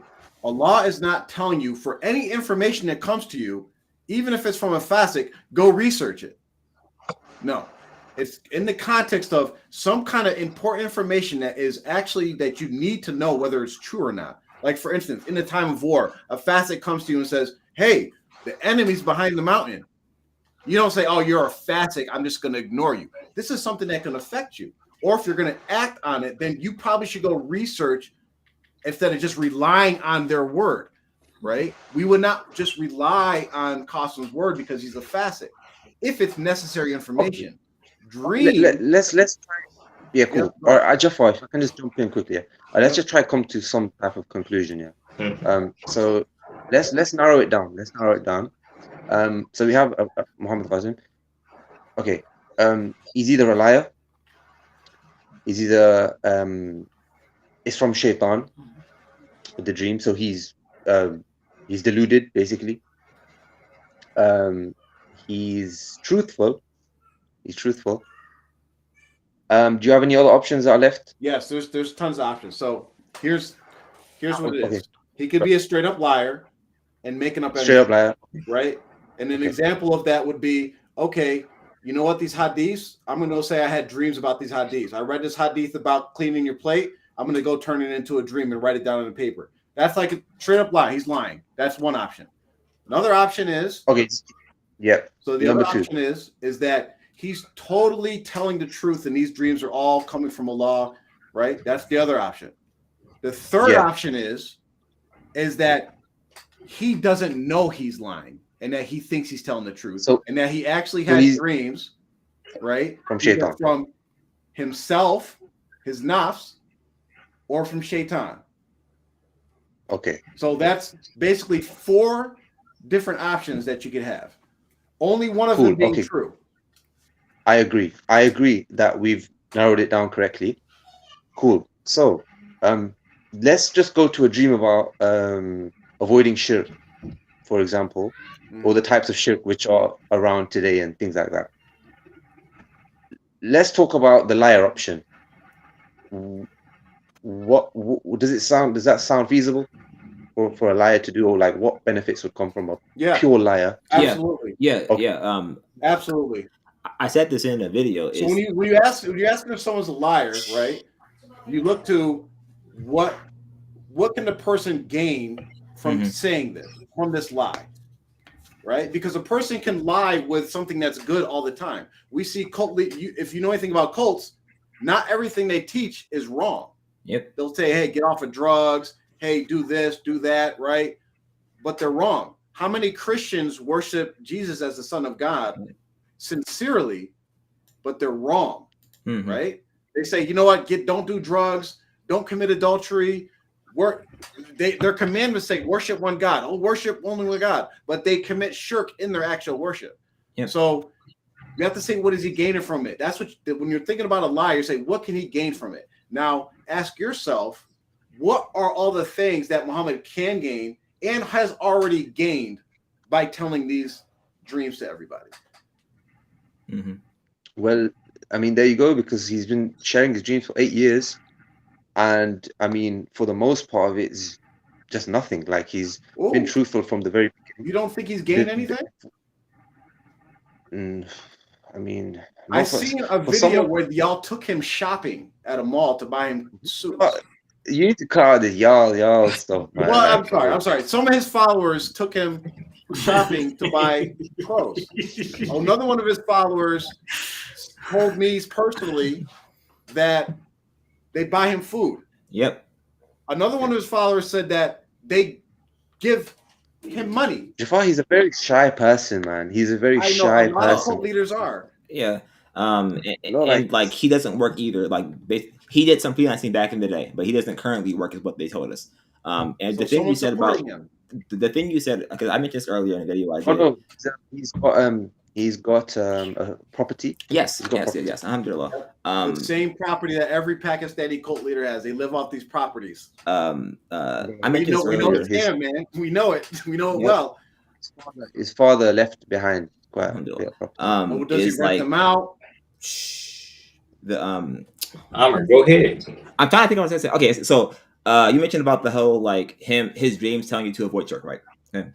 Which Yeah. is for a lot of his supporters or people who want to believe in him, have some sort of understanding of him that hey, his dreams, his main message is to avoid shirk, right? The problem with this is Allah tells us this, right? And so eventually it's gonna get to the point where people will attribute the avoidance of shirk to Muhammad Qasim. So his followers Okay, guys, will get to a point where it's like, let's talk. I will avoid Let's shirk talk for about him. Pakistan. Let's talk about Pakistan. Yeah. I just want to just tackle from a little slightly different perspective, and then whatever we maybe call it a night. Okay. Yeah. So Pakistan is a place obviously with shirk, right? I think I don't know how much you guys know about Pakistan, but there's a lot of grave worship. Every place has shirk. Every place has its shirk. But yeah, Pakistan, yeah, they definitely. Hey, did you know that Lahut Lamakan is in Pakistan? Did you know that? That's just an inside joke. Sorry. You're good. Continue. Go ahead, brother. Sorry.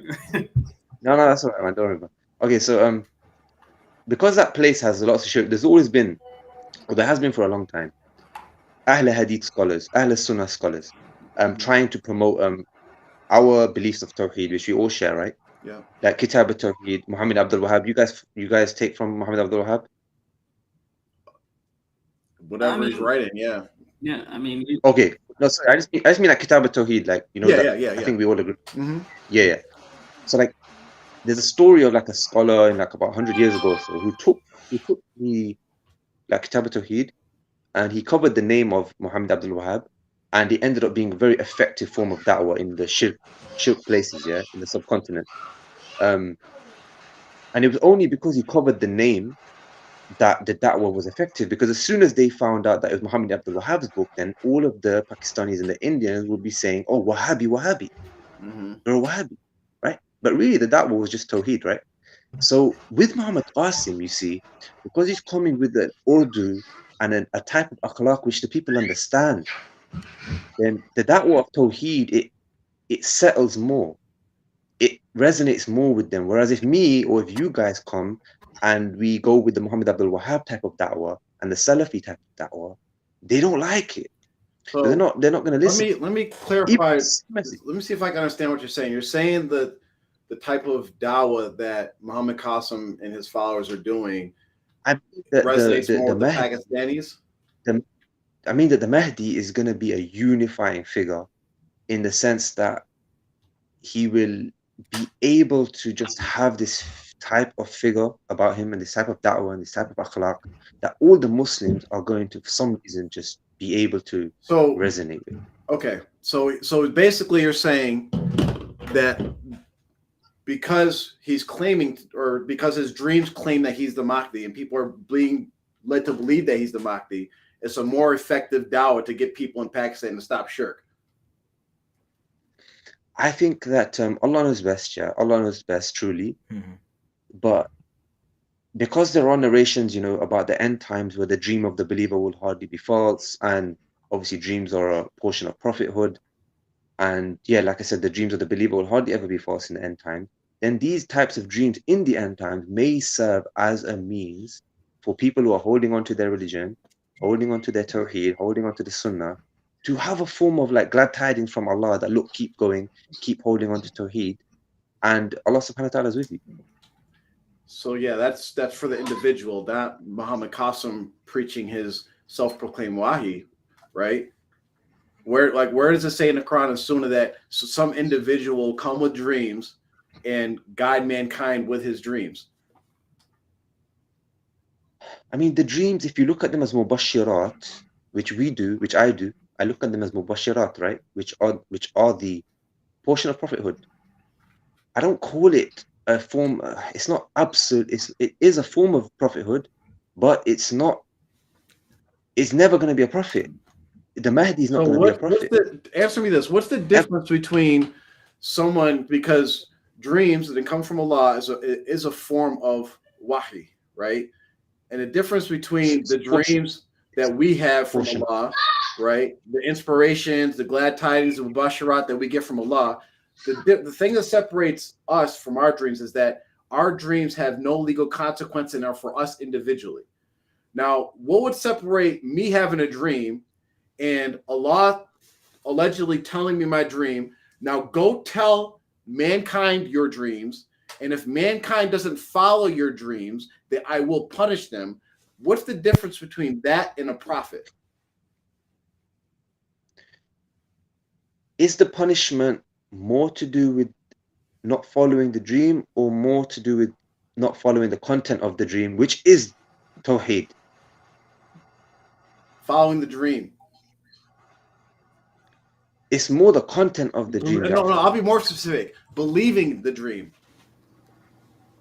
Whether you follow it or not. So according to Muhammad Qasim's dreams, I could be a pious Muslim making all my salats, avoiding all types of shirks. But if I hear about Muhammad Qasim's dreams and I don't believe in it, Allah is going to punish me.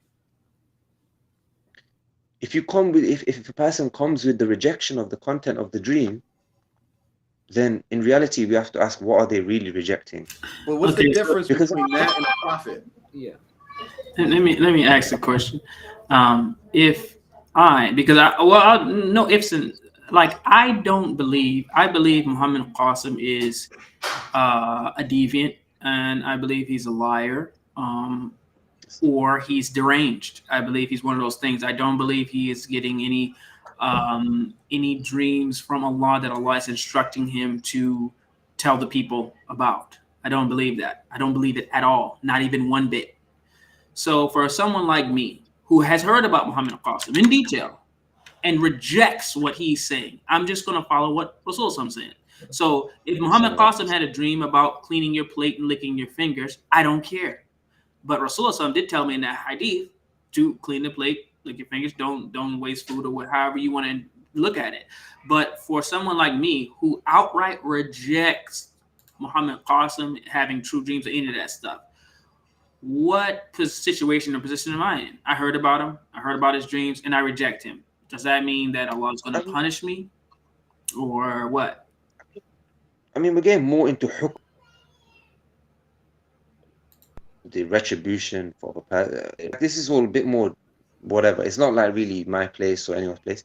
I think what's more important is that, what should we do, in this situation, rather than, what's going to happen to us. What do you understand as far as Quran and Sunnah of how we as Muslims should deal with dreams? Yeah, I mean, I think the hadith is clear, right? If true dreams, if good dreams are a portion of prophethood, then it's a dangerous thing to reject it. It's a dangerous thing to reject it. What do you mean by reject it? I mean, if it's true and it happens to be true, then to reject it it's tantamount to rejecting a portion. What do you understand? I'm trying to understand. What do you mean by true dream? Because generally, when we're talking about true dreams that Muslims have, it's something that actually happens because in real life, right? That makes it a true dream. Or they could just be glad tidings where Allah's trying to say, hey, you're doing a good job, or trying to guide you towards doing a good job, right? Okay. So what do you mean by true? True means from Allah. Okay. So when a true dream comes from Allah, right? And I'm talking about just glad tidings, like Allah gives you a dream that, you're in places drinking honey and milk and gardens, and it's just a good dream, right? Glad tidings. Okay. How does a person accept or reject that? This is the point. You wouldn't reject it, Ja'far. Why would you reject it? I'm saying, how would that look? If I say I reject that, what does that actually mean? Well, it's problematic, because this is the point, right? Is that if it's a portion, because if it's a portion of prophethood, a good dream. See, and this is what I'm trying to get you to, and I hope you see where we're trying to take you. You're saying it's a portion of prophethood. What does that mean to you? That's the hadith. Yes. What does that mean to you? What does it mean to you, bro? What does it mean to me? I go to what the scholars have, and the Sahabas and the Tabi'in have interpreted as what that means to me. So one interpretation is, Rasul said it's a portion of prophethood because he received true dreams, right? Generally it says it's 146 of prophethood. And if you calculate the time that he was having true dreams, the true dreams as in he would have a dream about something and like the next day it would actually happen and manifest as in his true dreams, that's the 146 of prophethood. Right? But it does not mean as the fact of prophethood as if I have a true dream, I hold it on the same level as a Quran ayat or a hadith, or I'm not even punished by acting on it or believing in it. Because if you're talking about prophethood on that level, if we reject prophethood as in the Quran, the Sunnah, the commands that came to us from Allah and Rasul sallallahu, we reject prophethood on that level, we are no longer Muslim. But as far as prophethood related to our dreams, we do not have to accept, reject, believe, or follow anything in our dreams.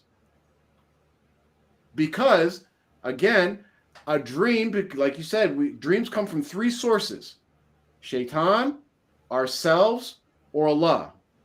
And the only one that actually knows whether it came from Allah or not is Allah.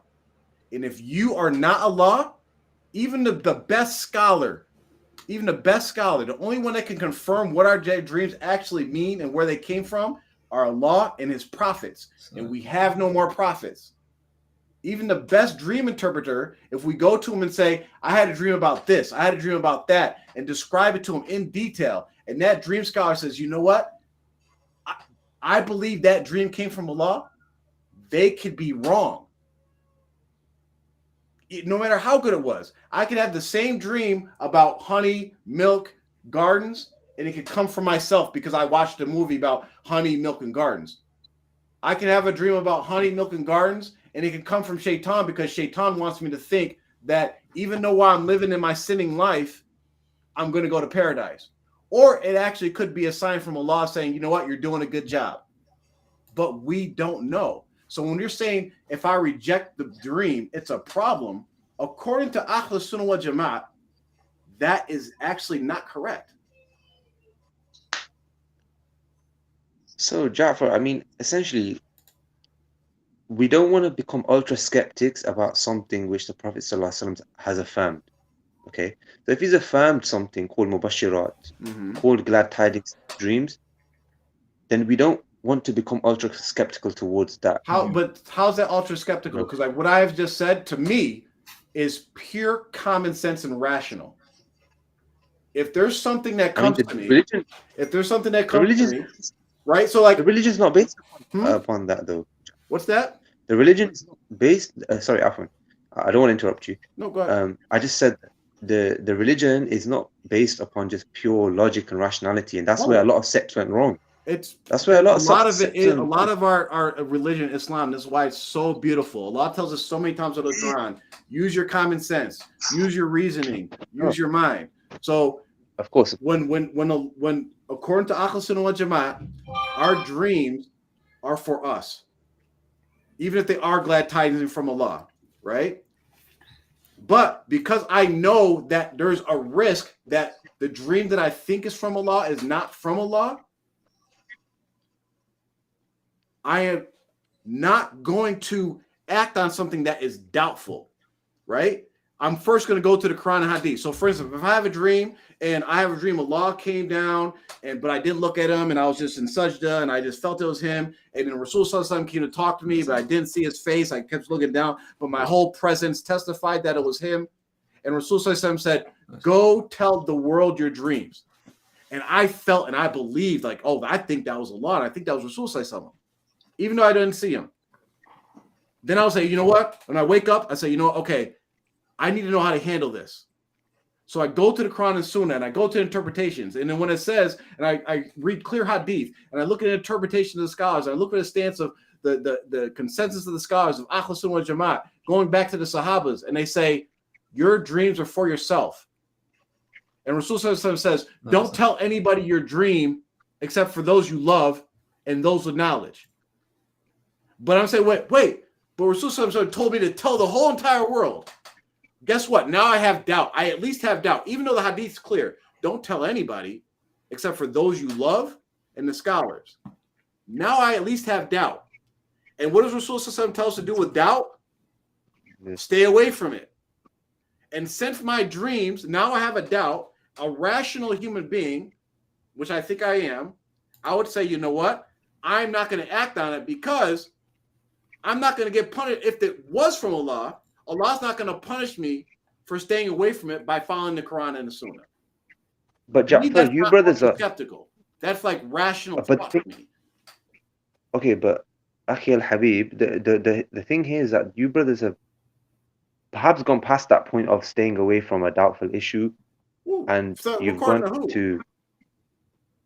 No, I'm saying that you've gone beyond that, right? You've gone to a point now where you're openly refuting, making claims, people are lying and things like this, and this is gone beyond that point of just staying away from something. Okay, I'm talking from the dreamer perspective. I just spoke to you exactly from the perspective of Muhammad Qasim, that if he was following the Quran and Sunnah, that's what his rational mind should have done. Because, for instance, if Allah gave me these dreams and was like, go tell the world to stop practicing shirk, guess what? I can do that without telling anybody my dream and follow the Quran and Sunnah. We do that right now. Don't practice shirk. Yeah, the Quran says that. The Hadith say that. I mean, Islam in general says that. I mean, this is something that's said on every member every Friday, and it's said in every salah from every Muslim who prays. I mean, maybe Muhammad Qasim doesn't say it every day because he admittedly doesn't pray every day. But for every Muslim, they say this as far as avoiding shirk and worshiping Allah alone. This is already something that's well known. But I just have one question. I have one question for you, brother. Please don't. Try to just get straight to the question. We're a little short on time. If I personally have a dream about something and I say it's from Allah, how can you verify that my dream is true? Well, first and foremost, I wouldn't deny your dream, okay? And then I would look into your dream, and then I would look at what you're telling me, what you're saying to me, and I would also look at you, like you guys obviously have pointed out that you would look at the individual. It's not that you discount the individual completely, and then you would weigh things up all together and join them together and come to a conclusion about the dream, which is kind of what I've done. Which I've spent time doing. And this is the position I'm at. So once you come to the conclusion, once you come to the conclusion that my dream is true, then what do you do? You've come to the conclusion that my dream is true. Then what? You act upon it? فَلْيَحْمَدِ اللَّهِ. Then let him praise Allah. Alhamdulillah. I mean, yeah, brothers. You know what, bro? Like the time here is like wow. It is 3:25 a.m. in the morning, bro. We're gonna let you go. You might as well stay up and pray to Hajj. Maybe pray a little extra. But Fajr on Yom al-Jum'ah is more virtuous. We would like to continue this conversation, maybe in a more organized fashion on a set time. Our email's down there. Email us. Also, you could WhatsApp me. It's my number. I'll put it in the chat. So if you want to man. on WhatsApp. Yes. Whatever. For coming on. We would definitely like to have a continued conversation on this, because I think it goes a long way. Our goal has always been, we have experience with this stuff, and from our perspective, from what we've experienced, from what we know how this stuff goes, the Muhammad Qasim, whatever you want to call it, phenomenon, what's going on, it's the very beginning levels of occult indoctrination. And we see the classic stereotypical signs, everything that's going on. We can predict what's happening and what's been going on. And we've been right about every single thing that we predicted about Muhammad Qasim and his helpers, as you want to say, not followers. And it's just the very beginning stages. And So our goal is to try to help people back to the Quran and Sunnah, and just to let you know, like the danger in what you guys are doing, because you guys are helpers and you're promoting the dreams and sending this message out, right? You're not just telling people to stop shirk. You're saying Muhammad Qasim says to stop shirk, and look at these dreams. He's the Mahdi. I believe he's this and that, right? The danger that you guys are running into, and you have to at least acknowledge that this is the danger, is that one, you have to acknowledge that Muhammad Qasim's dreams could be false. You have to acknowledge that fact. That's a fact. They could be false. He could be telling a lie, right?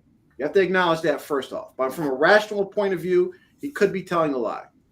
Two, by you going out and promoting this, you are going and saying, Allah said this, Rasulullah Sallallahu Alaihi Wasallam said this, and there's clear prohibitions in the Quran and Sunnah about lying on Allah and Rasul Sallallahu Alaihi Wasallam. Okay, so that's the danger. Like, if it wasn't any of that, and you wanted to silently believe in Muhammad Qasim's dream and go about your business or whatever, you're not affecting it. But you guys are engaging, at least from your own perspective, you should be engaging in a potential very, very bad sin. Okay, Jafar, I'll leave this maybe my last comment. I mean, I don't want to say that I want the last say or anything. We'll give you the last say. You got the floor, brother. All right, all I was going to say is, I think also the thing is, Jafar, is a lot of the conversations coming from like people who do believe in the dreams, they are rebuttals, they are refutations of other people who are coming out and making their own claims about Muhammad Qasim. And obviously, let's leave it there, inshallah. But yeah, I will. Wallah, I enjoyed talking to you, brothers. I do love you all for the sake of Allah. I mean, yeah, man, I'd love to speak again. We'll see. I'll keep an eye on your thing. And yeah, man, if there's any other contact details, whatever, I'll be happy to speak to you. Okay. Inshallah. No problem. All right, I'm going to close out. All right, assalamu alaikum. Good talking. Shukran for coming on. Subhanallah walhamdulillah wa la ilaha illallah wallahu akbar wa la hawla wa la quwwata illa billahi al-aliyyil azim. Assalamu alaikum wa rahmatullahi wa barakatuh. Wa alaikum assalam.